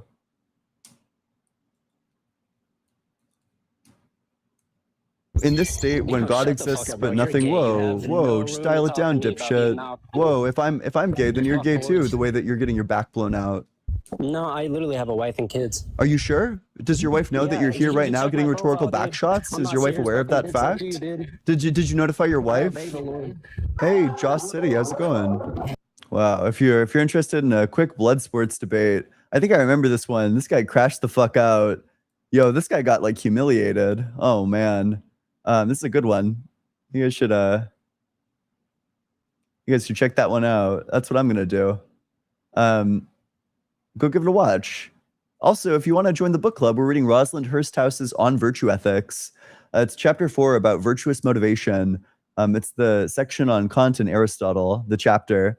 It's going to be this upcoming Saturday, 25th, 8 p.m. EST. It's going to be a blast. I can't wait to see all of you there. It's in the Discord, discord.gg/allegedlyian. You should join the Discord for other reasons. You know, we got the community going there.